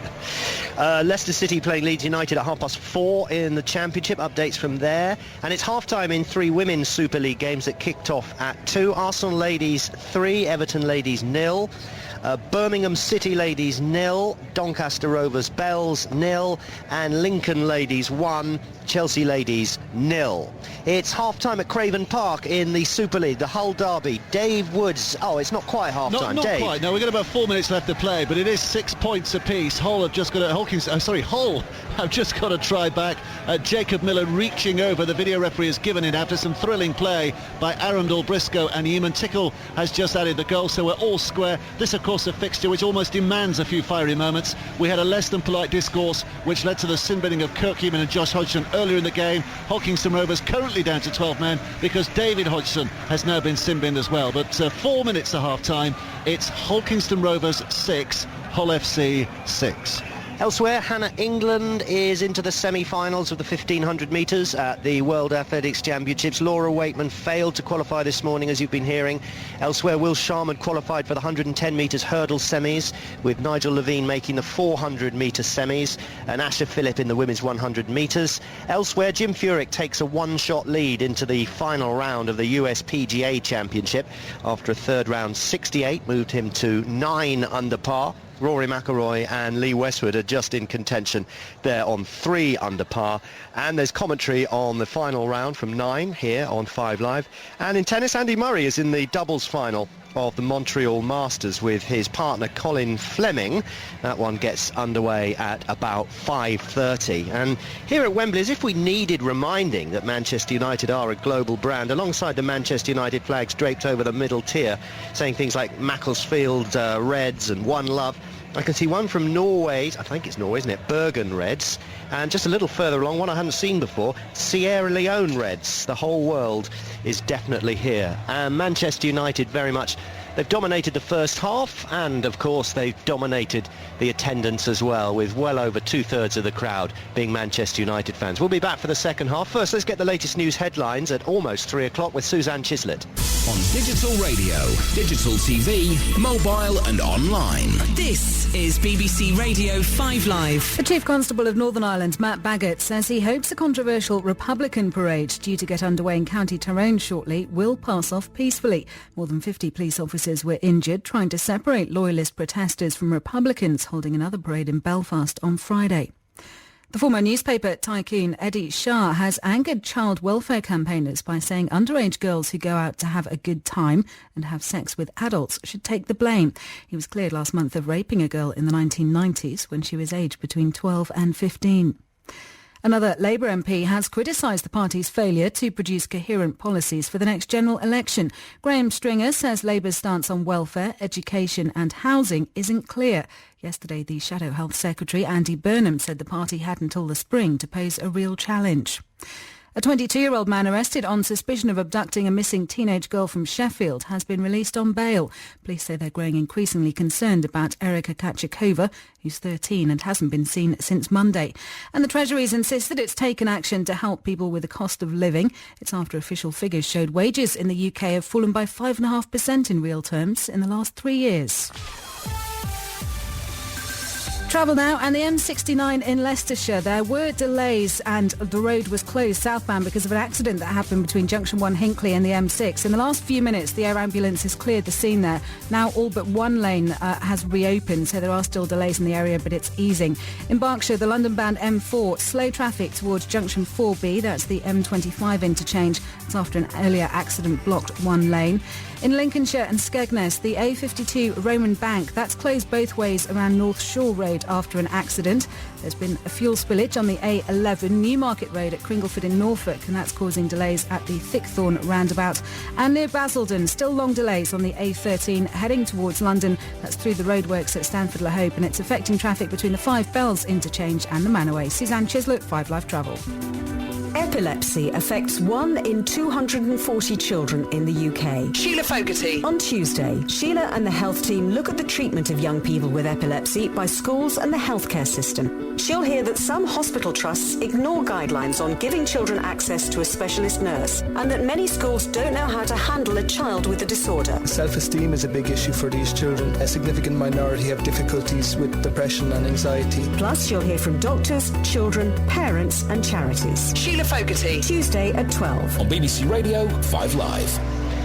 After the football here at Wembley, the Community Shield, as the players begin to make their way out again, we'll have the semi-finals and finals of the 100 metres at the World Athletics Championships and comprehensive coverage from our team in Moscow. And of course, we're just 6 days away from the start of the new Premier League season. 128 live commentaries, more than any other UK broadcaster on BBC 5 Live this season. And the cricket's not bad either. Let's go to Pat Murphy. It's gripping, tremendous, authentic Test cricket. Peterson's on 20. He must be saying to himself, now that Nathan Lyon has come on the bowl with off spin, don't get out to him as you did in the first innings. Bell playing very securely on 25. They've taken England from 49 for 3 to 94 for 3, the lead 62. Thank you very much indeed, Pat. Ball by ball commentary is on Sports Extra and Radio 4 Longwave, and then the commentary ball by ball of the Women's Ashes Test match that can be found on, of course, the BBC website. Dave Woods, half-time in the Hull Derby in Super League. It is. Hulkingston Rovers edging it 8 points to 6. Michael Dobson with a penalty right on the hooter. Jacob Miller's try for Hull. Liam Salter's try for Hulkingston Rovers. Means it's very close at half-time. Hull KR 8, Hull 6. Already a goal at Motherwell, Ian Turner. It only took 40 seconds. Aberdeen defence fast asleep. Last week's scorer Henri Anier, the Estonian, he beat the offside trap. A cool as you like finish. It's Motherwell 1, Aberdeen 0. Right, here we go with the second half just about to kick off. Kevin Kilbane is alongside John Murray. And there are no substitutions at half-time, which has slightly surprised me, with both managers able to make 6 of them in this game.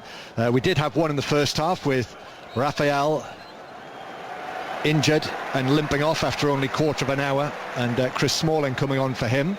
So I'll run you through the teams in a moment. But Manchester United get the second half underway, leading as they do through that Robin van Persie header with almost exactly 6 minutes on the clock from the Evra cross from the left-hand side. So Manchester United in possession in the shadows on the far side, with still thousands of people yet to come back to their seats for the start of the second half. Empty red seats all around the stadium.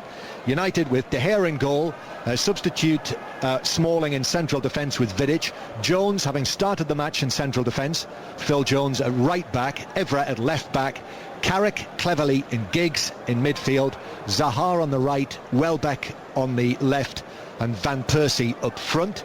And the Wigan team as it started the game: Carson in goal, Boyce, Barnett, Perch and Craney, Watson, McCarthy and MacArthur, Maloney and McLean with Holt up front. And Manchester United, Kevin Kilbane, for those who weren't listening in the first half, very good value for their lead. Yeah, outstanding, certainly for the first 30-35 minutes of the game. Wigan had a couple of half chances really towards the end of the first half, but Man United totally dominant. Ryan Giggs and Van Persie certainly instrumental in that as well. It's been a slightly sleepy afternoon at times in this lovely warm sunshine, and people just wandering back to their seats now as Watson takes this free kick but overhits it into the arms of David De Gea, who I must say has had a very quiet afternoon so far, Manchester United's man in green. He looks so much more confident and assured. I think he had a really good end to the season last year as well, but he looks like a Manchester United goalkeeper now, which at times probably has been questioned, but he didn't look that way to me as well over the last couple of years. No, he very much became first choice, didn't he, during the latter stages of Sir Alex Ferguson's time. But again, for him, another young Manchester United player for whom it's a very important season. He was, of course, part of the Spanish team that won the Under-21 championship in Israel at the end of last season, was their goalkeeper at the tournament. And it is Manchester United with Jones, who's just beaten to it, claimed that the ball had gone out of play before it was backheeled into play by McCarthy. Referee Clattenburg says no, play on.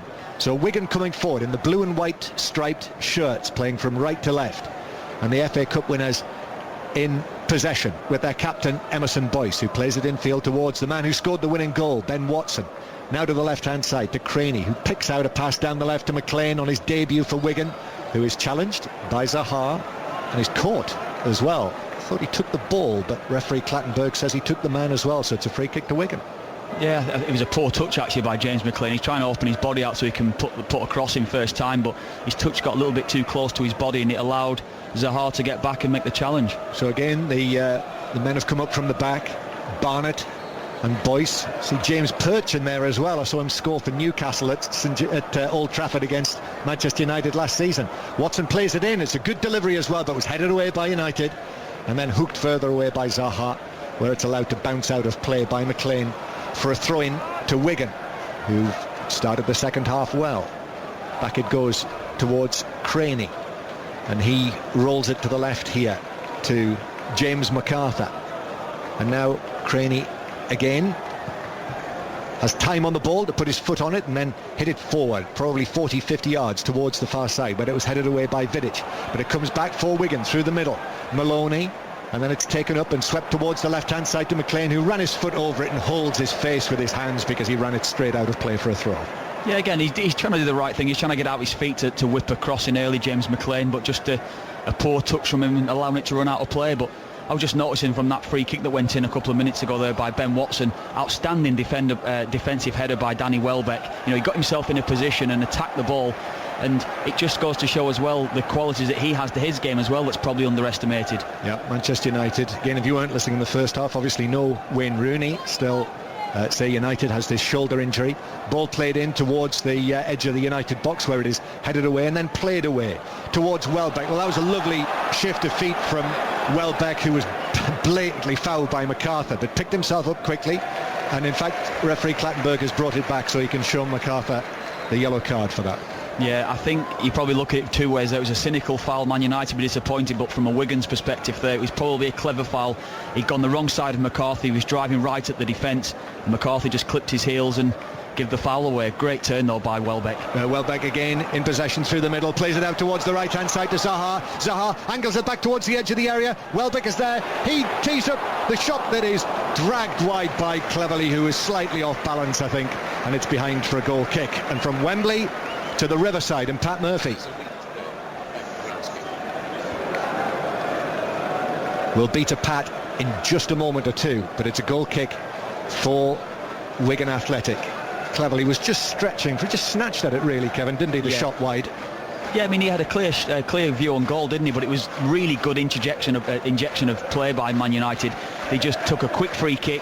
Before you knew it, they were around the back of the Wigan defence in one or two passes. Really, really quick play by him. Good ball play back by Zaha. Just couldn't find clearly to find Cleverly, just in the right position. Manchester United winning 1-0. If you've just joined us on 5 Live, you're very welcome to the new-ish football season, the Community Shield. And Wigan with the ball halfway inside their own half, so it's a good time to go to Pat Murphy. Peterson and Bell are both on 26, playing very well in their contrasting styles. England inching towards some sort of respectability on 101 for 3. The lead is now 69. Thank you, Pat. Test match special for the commentary. And as soon as we're done here at Wembley, we'll be straight to Moscow, where top of the bill today is the 100 metres. It's the final later, but I think it's around about 4:05 the semi-finals begin, so Usain Bolt obviously involved, and we'll bring it to you here on 5 Live. Ball with Wigan on the right hand side. The cross from Watson is blocked by Giggs, out of play for a throw-in to Wigan Athletic. Now, of course, in the Championship, after their 8 seasons in the top flight, having never been involved in the top flight of English football before. And when you think about that, just that, the fact that they were able to come up and stay there for 8 consecutive seasons, never mind the fact that they were able eventually to win the FA Cup, but becoming the first team to win the FA Cup and be relegated in the same season. And I've felt, particularly in recent years, the last 3-4 years, that the support, which has been, it's been a bit of a laughing stock, hasn't it, for a period of time. I feel that is building for Wigan Athletic, and they do have a greater support than they did do probably 5-6 years ago. Yeah, and there's a lot of work within the community there at Wigan as well that's been ongoing for the last few years, especially since they've got into the Premier League. But it's always going to be work in progress there at Wigan. They've come from having 2,000 and 3,000 10-15 years ago at Springfield Park to getting 20,000 at the DW Stadium. Here's McLean doing well down the left, pulls the cross over, but it's low and is straight at Smalling, who is able to play it calmly away. And then Zaha tried to put it out off the shins of Craney, but missed, so straight out of play from Zaha for a throw-in to Wigan, level with the edge of the Manchester United penalty area. Wigan, I would say, have pretty much started the second half as they finished the first, which is encouraging from their point of view. Manchester United, though, leading by a goal to 0. Now it is with MacArthur, whose yellow card is the only one that Mark Clattenburg has shown during this game. I'm sure that a referee on an occasion like this will try and show restraint, although it's never always been possible in the charity stroke Community Shield. If you remember Kevin Keegan and Billy Bremner, probably before even you were at primary school, Kevin. Here's Craney with the ball on the left-hand side. Gives it to McLean again. Wigan Athletic parked in Manchester United's half. And there's a good ball for Craney for McLean to run on to, but he'll do well to reach it before it crosses the byline, but he did do. And the challenge came in from Smalling to put it behind for a Wigan corner, their first of the game. Yeah, again, really good play by James McLean. Trying to send Phil Jones short, sending it a good ball back to Craney over the top. He ran in behind Phil Jones. Phil Jones wasn't tracking his runner well enough, and he's got a little bit of joy from those 1-2s with Stephen Craney there today. Well, Ben Watson, you would think, won't score from this corner at Wembley because he's taking it, and he's just placing it in the quadrant. Wigan players grouped around the edge of the box, although there's one of them inside the 6-yard area, and then off they run, and in comes the delivery, and it's headed away at the near post by a falling Van Persie, out of play. And now Owen Coyle does look a good deal more familiar than he did in the first half. The shirt and tie and trousers have gone, Kevin, and he's now got a blue and white Wigan t-shirt, black shorts and blue socks on. Yeah, he's probably got a hell of a sweat on down there during that first half, so decided change of the tie was necessary. Yeah. So he does look much more familiar now with his neat side parting. Very familiar, the two managers, both new in their jobs and born just 12 miles apart. I was reading this morning, David Moyes and Owen Coyle.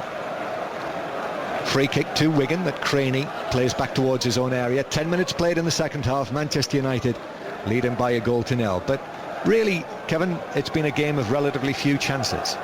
No, it has. We spoke during the half-time there, saying that there has been very few chances to Manchester United, considering how dominant they've been in possession. But the positive thing for me from Wigan at the start of the second half, the misplaced passes they were making at the start of the first half have seemed to have gone now. They seem to have settled, and they're making 5, 10, 15 passes at a time now and getting a little bit of a game plan together.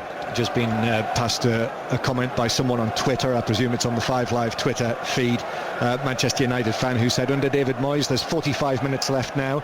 Under Sir Alex it was 45 plus 6, but that is how it was under the manager, wasn't it? We mentioned David Moyes. It must be a strange feeling for Sir Alex Ferguson as well, who you would think will be watching this game. Surely he will be this afternoon somewhere, wherever he is. I mean, he said, hasn't he, he's going to allow David Moyes to do his own thing and he'll stay away.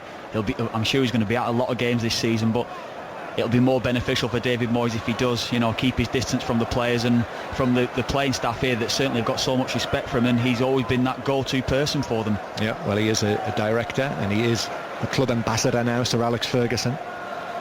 But not as far as we're aware here this afternoon. Manchester United leading through Van Persie's goal. And here he is, Van Persie trying to lift it forward towards Cleverley. Couldn't quite get there. Perch in central defence for Wigan was able to head it down.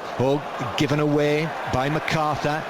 Cleverley, I thought, was foul, but referee Clattenburg plays advantage. It's with Zaha, who might also have just had a little tap on his ankles, but gets to his feet again. Zaha still going, pulls over the cross, blocked by Perch, and then cleared partially away by Barnett. And out of play, actually, for a throw on the right here. Yeah, MacArthur didn't even look where he was playing that pass. He just played it blind. Zaha picked up possession, had a really good run, and there was 3 players on him at one stage there. He even fell over, managed to get back to his feet and get the cross into the box. Good play by Zaha. 3 o'clock kickoffs are underway. One game in League One today, the Coventry-Bristol City match. Mike Sewell.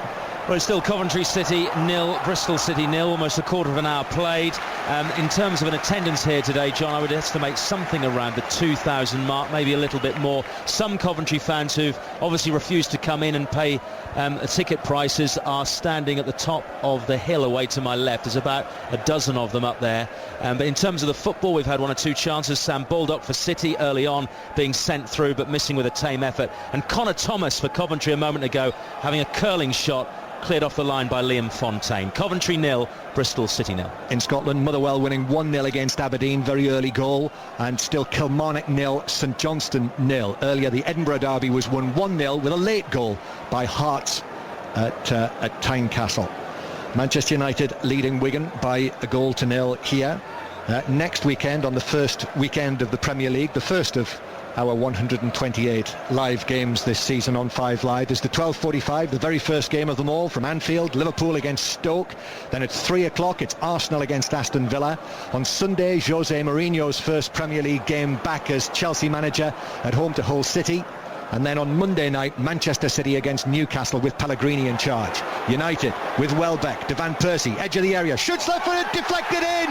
It's 2-0 to Manchester United.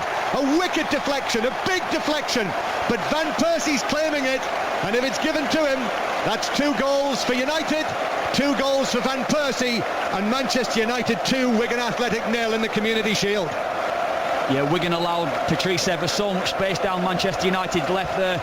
He come across field, he played a really good ball into Van Persie. Van Persie trying to get back onto his left foot like we've seen so often, the way that he can do. He struck it really well. I think it deflected off James Perch into the Wigan goal. Good start here for the second half by United again. Well, you talked about Jimmy Lumsden, wasn't it, who said to you that he thought Van Persie would get a hat-trick today, possibly. Is this his goal, or is it a James Perch own goal? We're just seeing it again on the screen here. I think it'll go down as a Van Persie goal. The shot's on target. Usually now, they give it now to the way that it's officiated. If the shot's on target, it will be a Van Persie goal. So, although Perch couldn't do too much about it, it come at him with so much power. Really disappointing to see it deflect past Carson in goal. And we're going to see a raft of Wigan changes here. Who's coming off and who's coming on? It's a little disorganised, this. Chris McCann is coming on, and so is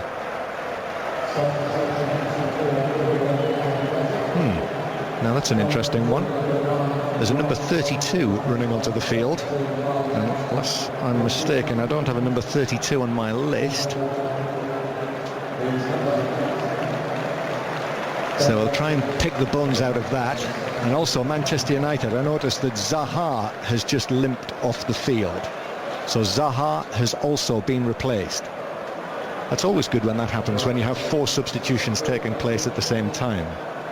Marc-Antoine Fortuné is the number 32. Good, and him down as number 13. United coming forward, the ball crossed from the right. Valencia has come on for United. It was his cross. This is deflected, but deflected into the arms of Scott Carson, who's able to make the catch. So we know that for sure, that Antonio Valencia, who for this season has reverted to number 25, having used the number 7 last season. So Valencia is on for Zaha. There may be a little bit of superstition from him there. Antonio's again, ex-Wigan man himself, outstanding time he had at Wigan, proved what a good player he's been at Man United over the last few years, so he'll look to establish himself this season, probably after a few injuries that he's had. Yeah, he didn't have the best of seasons last season, Valencia. And Zaha, how do you feel he's done on his big day on the big stage? He fitted in well. I mean, he made a few good passes, he made a few good runs. I thought he played quite well. I thought he settled in well enough. He didn't really have the rub of the green a few times, a few of the crosses that he made, but certainly cause for optimism from the United fans, I'm sure. Grant Holt certainly is one of the Wigan players who has come off, and he's been replaced by Fortuné. And the other changes, McLean and MacArthur have made way for McCann and young Callum McManaman, who of course was the man of the match, or given the man of the match award during the FA Cup final here in May. Manchester United coming forward, looking for a third goal now. They're leading through 2 goals from Robin van Persie, and Cleverley plays it towards the left-hand side. Evra is there. Cleverley again with a little touch infield towards Welbeck, and now again Welbeck just looks up and plays it infield into the centre circle, where Carrick just caught in possession, but Jones is able to keep his pass in play, and Manchester United still have it.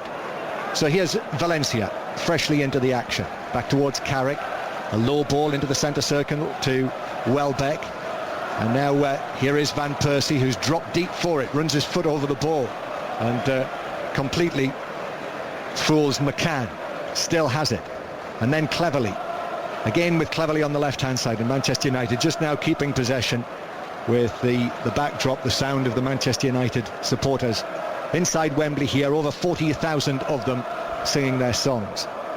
United actually being pressed back into their own half, but Wigan Athletic now, after a promising first quarter of an hour or so in the second half, finding themselves 2-0 behind and with an awful lot to do. Yeah, they have. Again, it's Man United dictating the pace of the game as well. Van Persie coming off short, allowing Welbeck to go in behind at times as well. So it's just as you were certainly for the first half an hour of the first half, this second half, the way that it's progressing now. So Wigan Athletic with it, and here is Watson, the ginger-haired Watson, just rolls it towards the right-hand side, towards Emerson Boyce. Boyce again in towards McCarthy, who rolls it back into his own half towards James Perch. So Manchester United leading 2-0 against Wigan Athletic, with the goals from Robin van Persie after 6 minutes, and just short of the hour mark, the shot being deflected in off James Perch. Here is Van Persie on his hat-trick in the Community Shield. Challenged well though, the ball runs free though out towards this right-hand side to Antonio Valencia, and now Jones low towards Welbeck. Valencia with his heels on the white line now moves infield against Craney, goes towards the byline, drives it across into the legs of Craney, and out of play for a throw-in to United near the corner flag. Well, Antonio Valencia is much more direct than Zaha. Zaha likes to try and beat it. He's full-back with a bit more skill. Antonio Valencia, you know what he's going to try and do. He'll try and get to the byline, try and whip crosses into the box at pace. So it's a different test now for Stephen Craney, the Wigan left-back. Jones waiting to take the throw. Giggs and Valencia have come short, and Valencia loses out to Watson, and Valencia tackles back. Watson will have to be careful here, and he does just poke it to Leon Barnett, who turns it away to Boyce on the right-hand side. So 2-0 to Manchester United here on BBC 5 Live. As soon as we've done here at Wembley, it'll be straight to Moscow. Mark Pugac will be hosting things from the World Athletics Championships, and that will include Usain Bolt in the men's 100-metre semi-finals at 4:05, and the final is at 7:10. And also Christina Hurrigu goes for Britain in the women's 400-metre semi-final at 5:05. So those are your timings for Moscow for later. You'll hear it all here on 5 Live. And Manchester United looking for a third goal, which would finish this contest. Giggs towards Valencia on the right-hand side. Jones outside him. Valencia in towards Giggs as the sun just disappears again for a moment. Welbeck tries to flick it through, but it fails. It's blocked on the edge of the area. Giggs looks to the heavens, and Wigan's blue and white stripes break away downfield. It is with McCann, Chris McCann, played for Owen Coyle at Burnley, of course. Now to the right-hand side, where Boyce is able to trot over the halfway line. The way that he does that certainly has "it's hot out here" written all over his body language. Then low and forward it goes from him towards McCann. Now back into his own half, and Wigan have to build again from inside their own territory. Anderson is going to be the next Manchester United player to come onto the field, but the ball is played for Maloney to chase, but Craney overhits that, and we will see the change now for United. And it is, as I'm sure he was going to be at some stage during the course of the game, Ryan Giggs makes way after almost 3/4 of the match. Ryan Giggs being applauded off and replaced by Anderson in the Community Shield. Yeah, I see a lot of the Wigan fans even applauding Ryan Giggs off there. He's been outstanding today, he has, and it shows how big influence he has over this Man United side and how much of an influence he's going to have this season and perhaps in the coming years as well. Certainly if he takes up a coaching role further down the line for himself as well and relieves his duties as a player. Yeah, and as Ryan Giggs takes his seat behind David Moyes in the sunshine, we'll head for an update on the test match from Pat Murphy. Peterson is reining himself in against Lyon. He's on 27. It's taken him 46 balls. You just get the sense he'd love to launch himself at the off-spinner, but he can't given the state of the game. Bell playing very calmly and in orthodox fashion within himself on 35. 111 for 3. The lead is 79. 15 minutes to tea. That's going to be an important staging post for England, John. Thank you, Pat. And Ian Turner will give us the latest from Motherwell in the Scottish Premiership. 25 minutes gone. Motherwell still lead by that goal in 40 seconds after Henri Agnier, but it's Aberdeen who have done most of the pressing since then. Willow Flood influential in the middle. Peter Pollitt playing well. He's just been brought in following injury today. He's hit the bar with a rasping shot from 20 yards. Motherwell still in front though.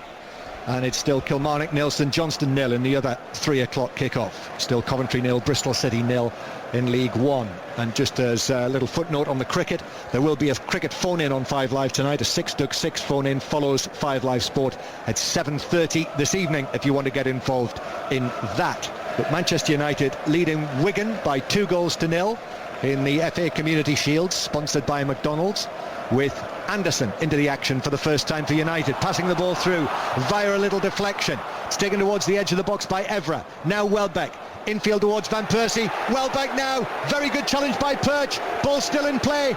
Valencia shoots, and he's dragged it wide of the far post via a deflection for a corner. Yeah, just a little bit hesitant there, Valencia. I think he might have checked on his left foot to maybe get a strike inside Craney there, but Craney did well to hold him up and deflect the shot wide of the post, but really good break by United there, especially Patrice Evra.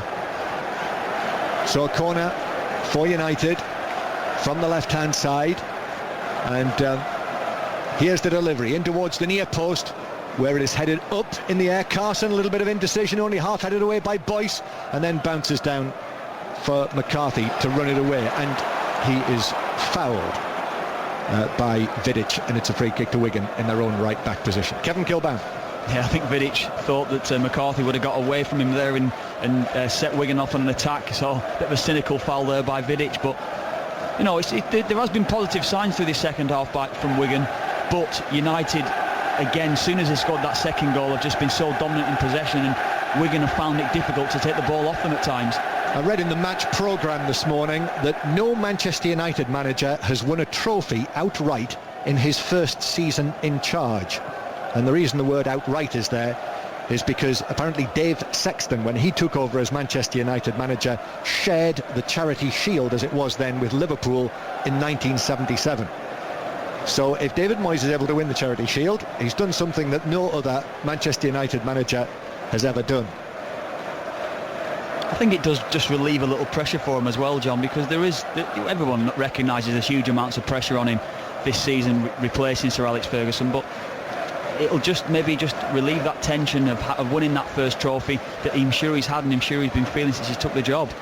And, you know, as I say, this game was referred to as a no-win situation for David Moyes. In fact, we'll come back to this because Mike Sewell has news on Coventry-Bristol City. Well, one thing Leon Clark can say is that he scored Coventry City's first goal at Sixfields, at home in inverted commas, because they've taken the lead here against Bristol City. Scored from the penalty spot after a foul by Aidan Flint on Callum Wilson had been put through. And Coventry have had the best chances and been the better side so far, and they're deservedly in front by a 1-0. Thank you, Mike. Owen Coyle has made another 2 changes, and Sean Maloney and Ben Watson have come off the field to replaced by Jody Gomez and Roger Espinosa, the wild-haired Honduran who has taken up a position in midfield.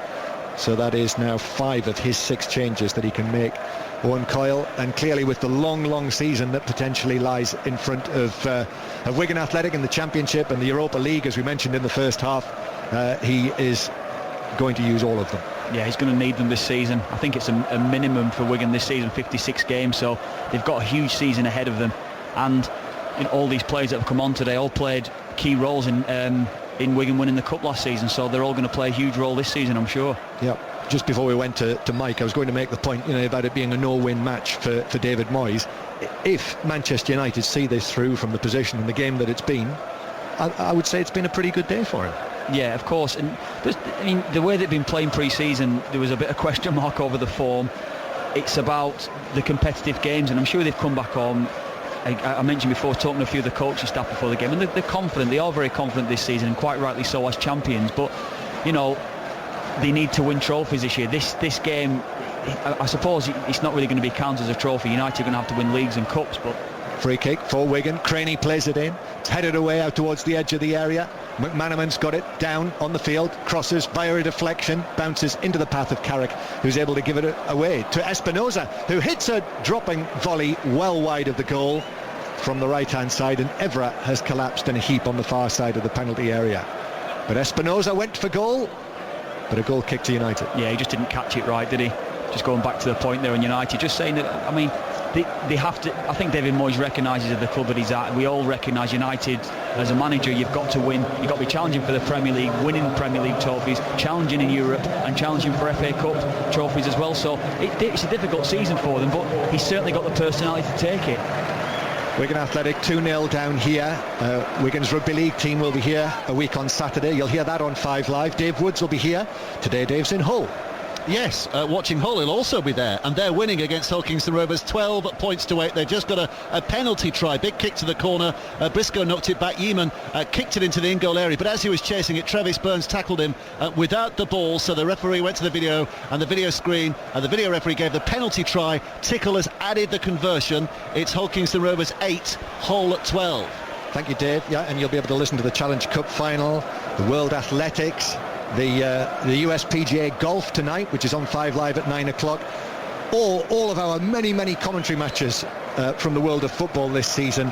Wherever you go with the BBC iPlayer Radio, you can download the BBC iPlayer Radio app for free from the 5 Live website, and it's now available on all Android devices, which means smartphones, tablets, etc. And I must say it's something I'm increasingly doing, listening via the website, where the quality is much better than medium wave sometimes is. And if you're listening on medium wave in the Midlands, that's much better than it is in certain areas of the country. The ball's out of play for a throw-in to Manchester United. De Gea, Evra's okay. He just took a little knock in a painful area, but he's back up on his field, on his feet. They sent the stretcher out, but I don't think that was necessary.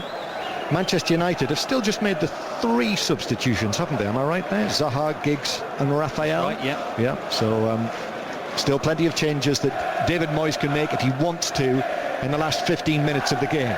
2-0 to Manchester United. 2 goals for Robin van Persie. The first, a very good header. The second, a shot was deflected in off James Perch.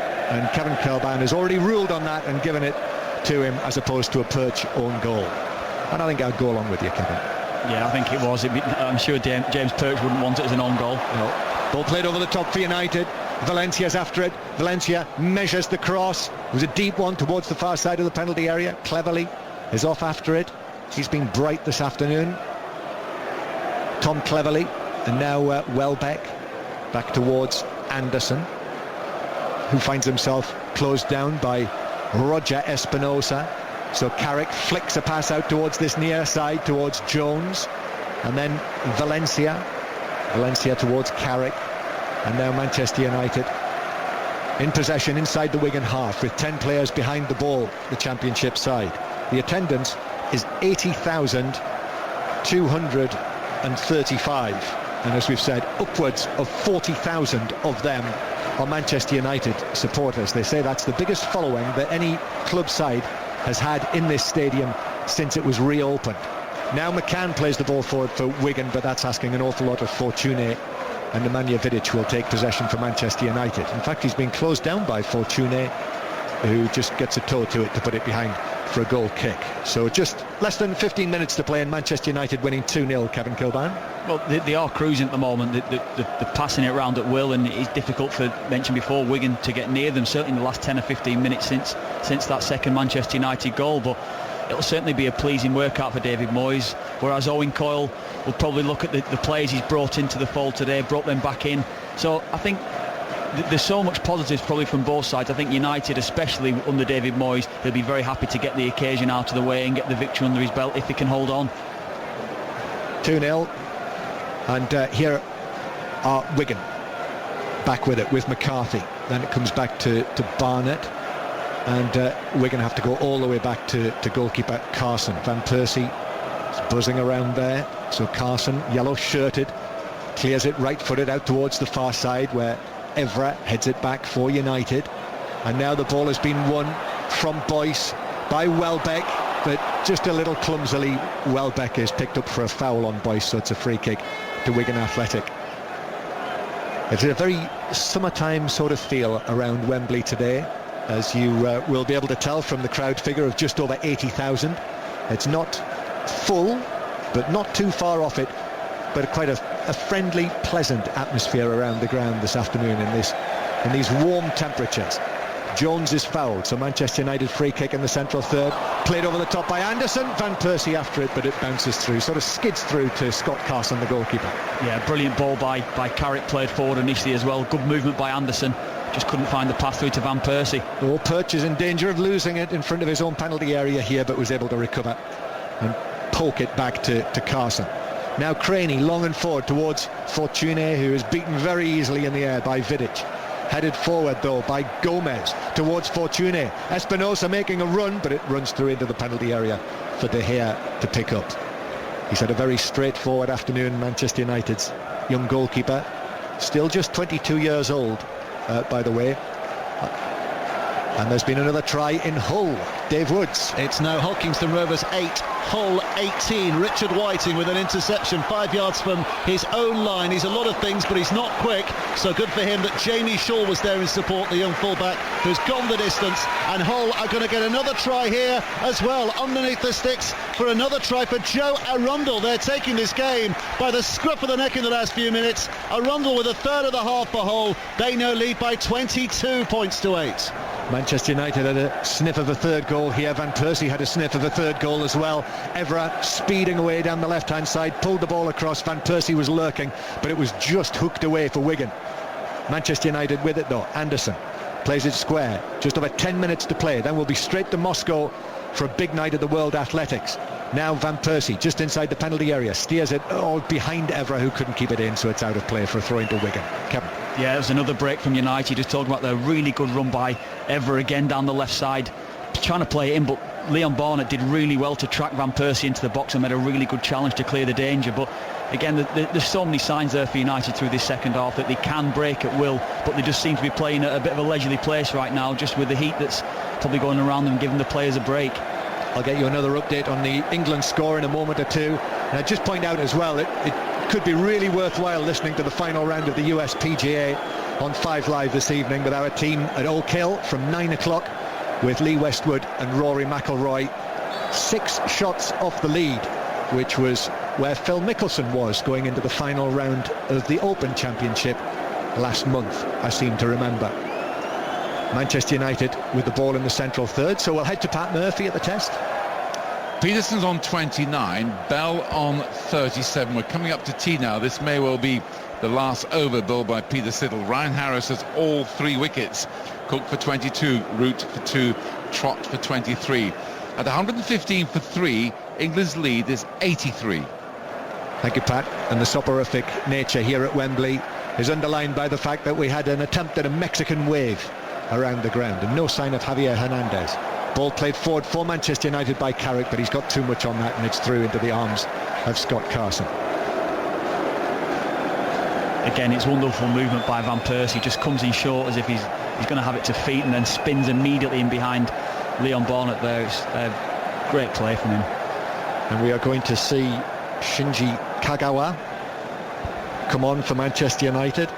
And also their number 44, Adnan Januzaj, is going to come on as a substitute. The 19-year-old, I beg your pardon, 18-year-old, is a Belgian under-19 international. And I was talking to Mike Phelan, who was part of our programme early on this afternoon, about him, and he said, you know, they see him this season as being very much a part of the first team picture. A new name, Adnan Januzaj. Yeah, I've heard a lot about him, certainly in youth football and reserve team football at Manchester United as well. But again, I've not had the chance to see him play, so he's a name that's been hotly mentioned at United, but this is his probably opportunity now this season to go on and progress and show what he can do. Well, he's pencil thin, isn't he? Look at him, Kevin, down there on the touchline. I'm sure he's an athlete, I'm sure he's a runner. The modern day footballers he is as lean as can be. Mind you, you should be 18 years old, shouldn't you? But he's waiting to come on. Latest from the Super League is Hull KR 8, Hull FC 24.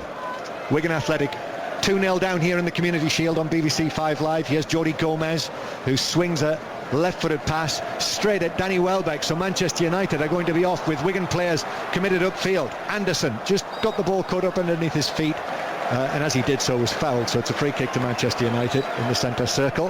And I think we're going to see the changes now. Changes number 4 and 5 for Manchester United. So Nemanja Vidic, no, beg his pardon, it's Danny Welbeck who's coming off. So next we see Danny Welbeck. Will be here at Wembley on Wednesday night. You would think he'd be involved at some stage against Scotland. You'll hear that on 5 Live as well. And also there will be no hat-trick for Robin van Persie because he is going to be replaced as well. But Kagawa slaps both hands, and Van Persie, who scored both goals, is given a standing ovation. No Wayne Rooney here this afternoon, but Van Persie is the hero for Manchester United. And there he is taking a seat in the dugout. So Kagawa is on, and also Adnan Januzaj, who has been playing in wide positions in the pre-season friendlies.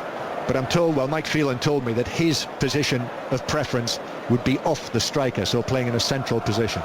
Yeah, it looks he's playing. He's taken the place of Van Persie and playing straight through the middle himself here as being that lone striker. But from what you hear about him, he's a talented player that can play in any number of positions along the front line. So he'll probably play left, right, centrally. And this is all about his education as well. Yep, just as we speak, the number 44 is the main man through the middle at the moment for Manchester United. 2-0 United lead in the Community Shield here at Wembley. And at Motherwell, Ian Turner? Yeah, Motherwell still leading by 1-0. That early goal, 4 minutes to half-time. They've tightened up a wee bit in midfield, so Aberdeen not pressing quite as much, although Willow Flood on the ball again. He's creating most for Aberdeen, but Motherwell still in front. And still Kilmarnock nil, St Johnstone nil in the other 3 o'clock kickoff. Shouts from the Manchester United fans for a penalty after Evra burst into the box. All he got was a corner. It was a great run by Evra, but it was a really good position that Mark Clattenburg took up. He was only 2 or 3 yards from the incident, so he could see clearly it wasn't a foul. Good challenge by the Wigan defender and good play by Mark Clattenburg, you've got to say. Januzaj's first contribution is to take this corner, which he does. Carrick pulls it across. Kagawa with it. And I think there's been a pull in inside the penalty area, a free kick conceded, I think by Smalling, and it's a free kick to Wigan inside their own box. Yeah, there's a bit of pinball going on really. Smalling was all over Barnett at the back, And now a goal in League One, Mike Sewell. No signs of homesickness, so to speak, for Coventry City, because as we approach half-time, they lead Bristol City by 2-0 now. Callum Wilson has been a real pain for Bristol City in the first half, running into the penalty area and delightfully curling one into the far corner to add to the penalty scored by Leon Clark. Coventry 2, Bristol City 0. And it's tea at the Riverside, Pat Murphy. Calmer waters for England at tea. They were in effect 17 for 3 when Trott was out, but now Peterson and Bell both on 37, 123 for 3, the lead 91. Thank you, Pat. And Wigan have made their final substitution. Nua Dicko has come onto the field for James McCarthy. So that's all 6 for Wigan Athletic. With less than 5 minutes to go, David Moyes can make one more change should he so wish. But Manchester United comfortable, winning with a goal in each half from Robin van Persie. And Wigan Athletic, well, there's been no shortage of application and effort. But Manchester United, well, I must say, for large parts of the game, it looked like a Premier League team against the Championship side. Yeah, it has done. You know, the champions, the way that Man United have played, they played full of confidence today. Started really well with that Van Persie header in the first few minutes of the game, but that just really set the tone for the match for them, and I think they have been dominant throughout this game. United with it just outside the Wigan box. Here's Anderson on his left foot. Anderson curls it past Espinosa. It reaches Evra. And now cleverly near the left corner of the penalty area. I think he thought about curling an effort goalwards, but he didn't. He played it back to Anderson. Now up towards the edge of the box, very congested. Anderson plays it through cleverly left side of the area. He knocks it back. Everest crossed towards the back post. Craney, not sure if he got a shout. He just headed it, glancing into the full-back position where it was collected by Valencia. And then it's let down by Jones' pass to the edge of the area, which is too close to McManaman. And he was able to clear it away for Wigan, who win themselves a throw-in near the halfway line. 3 minutes of the 90 to go, 2-0 Manchester United.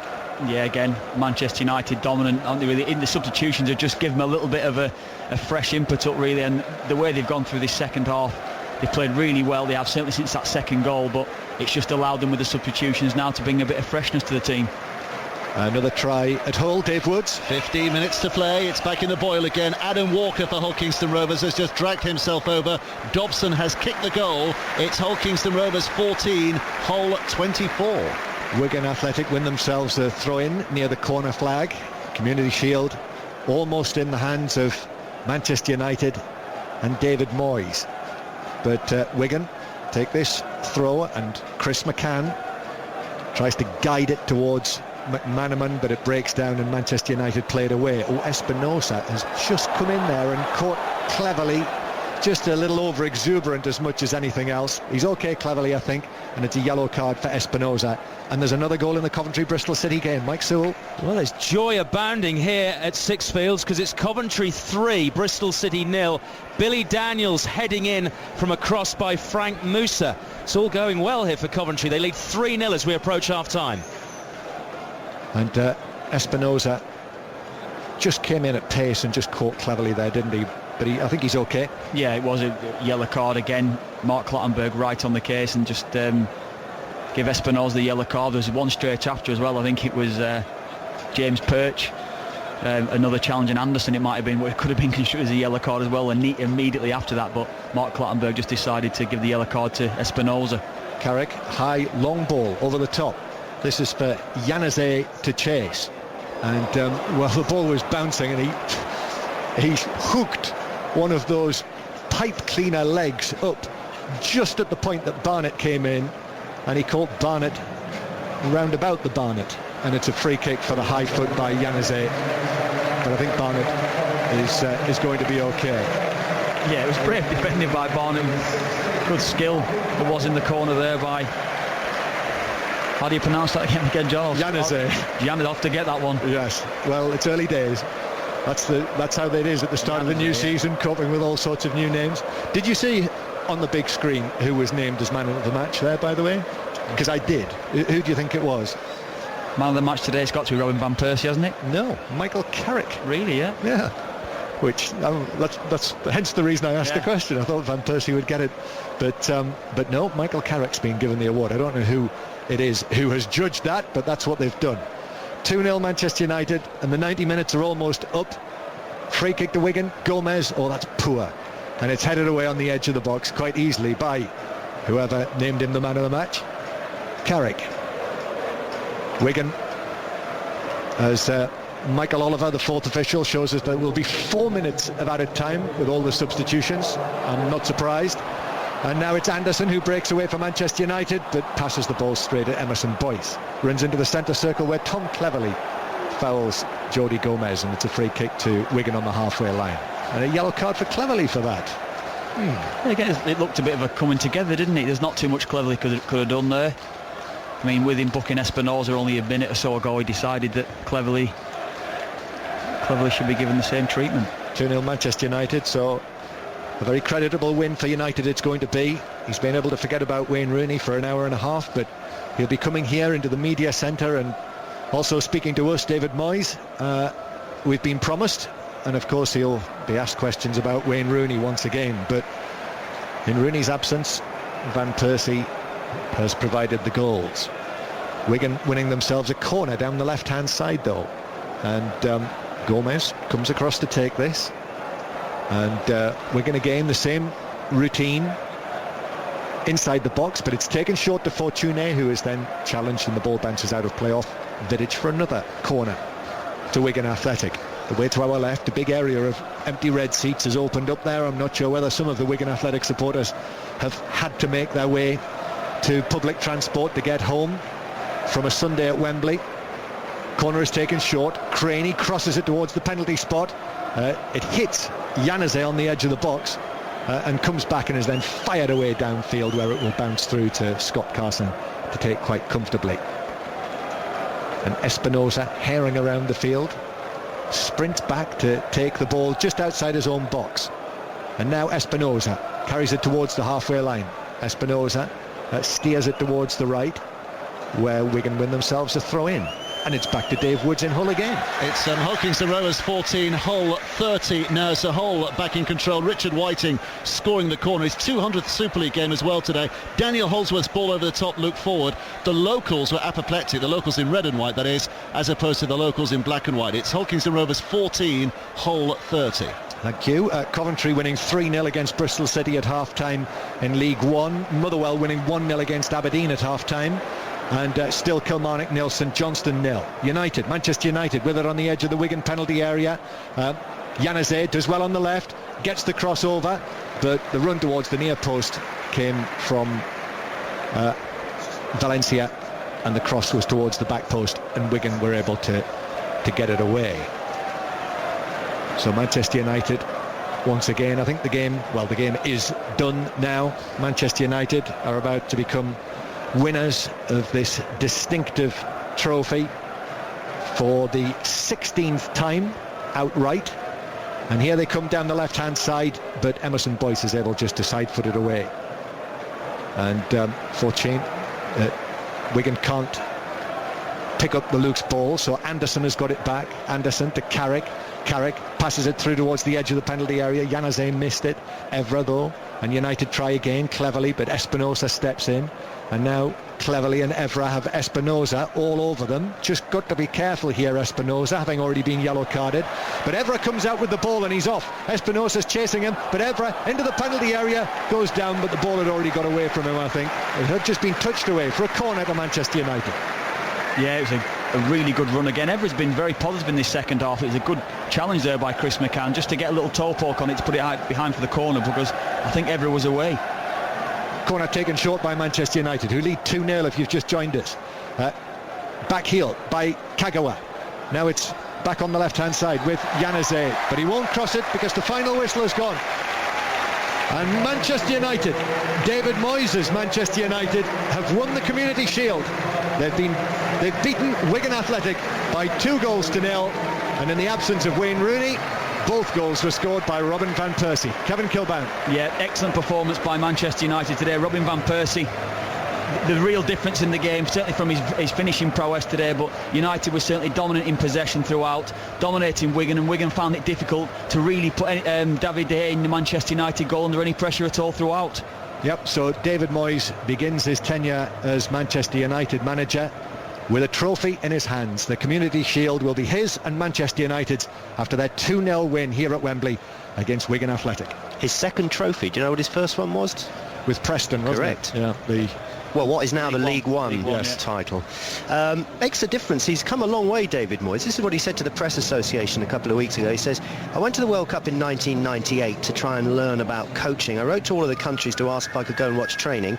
Only country who replied said yes was Craig Brown with Scotland. I was Scottish, so I'd already been on their courses. I had some tickets for some games, but not enough. I hired a small car. I was given a little bit of funding, but in the end, all I could do to afford was driving round and sleep in my car for a few nights. That's the kind of thing I did to try and find more knowledge.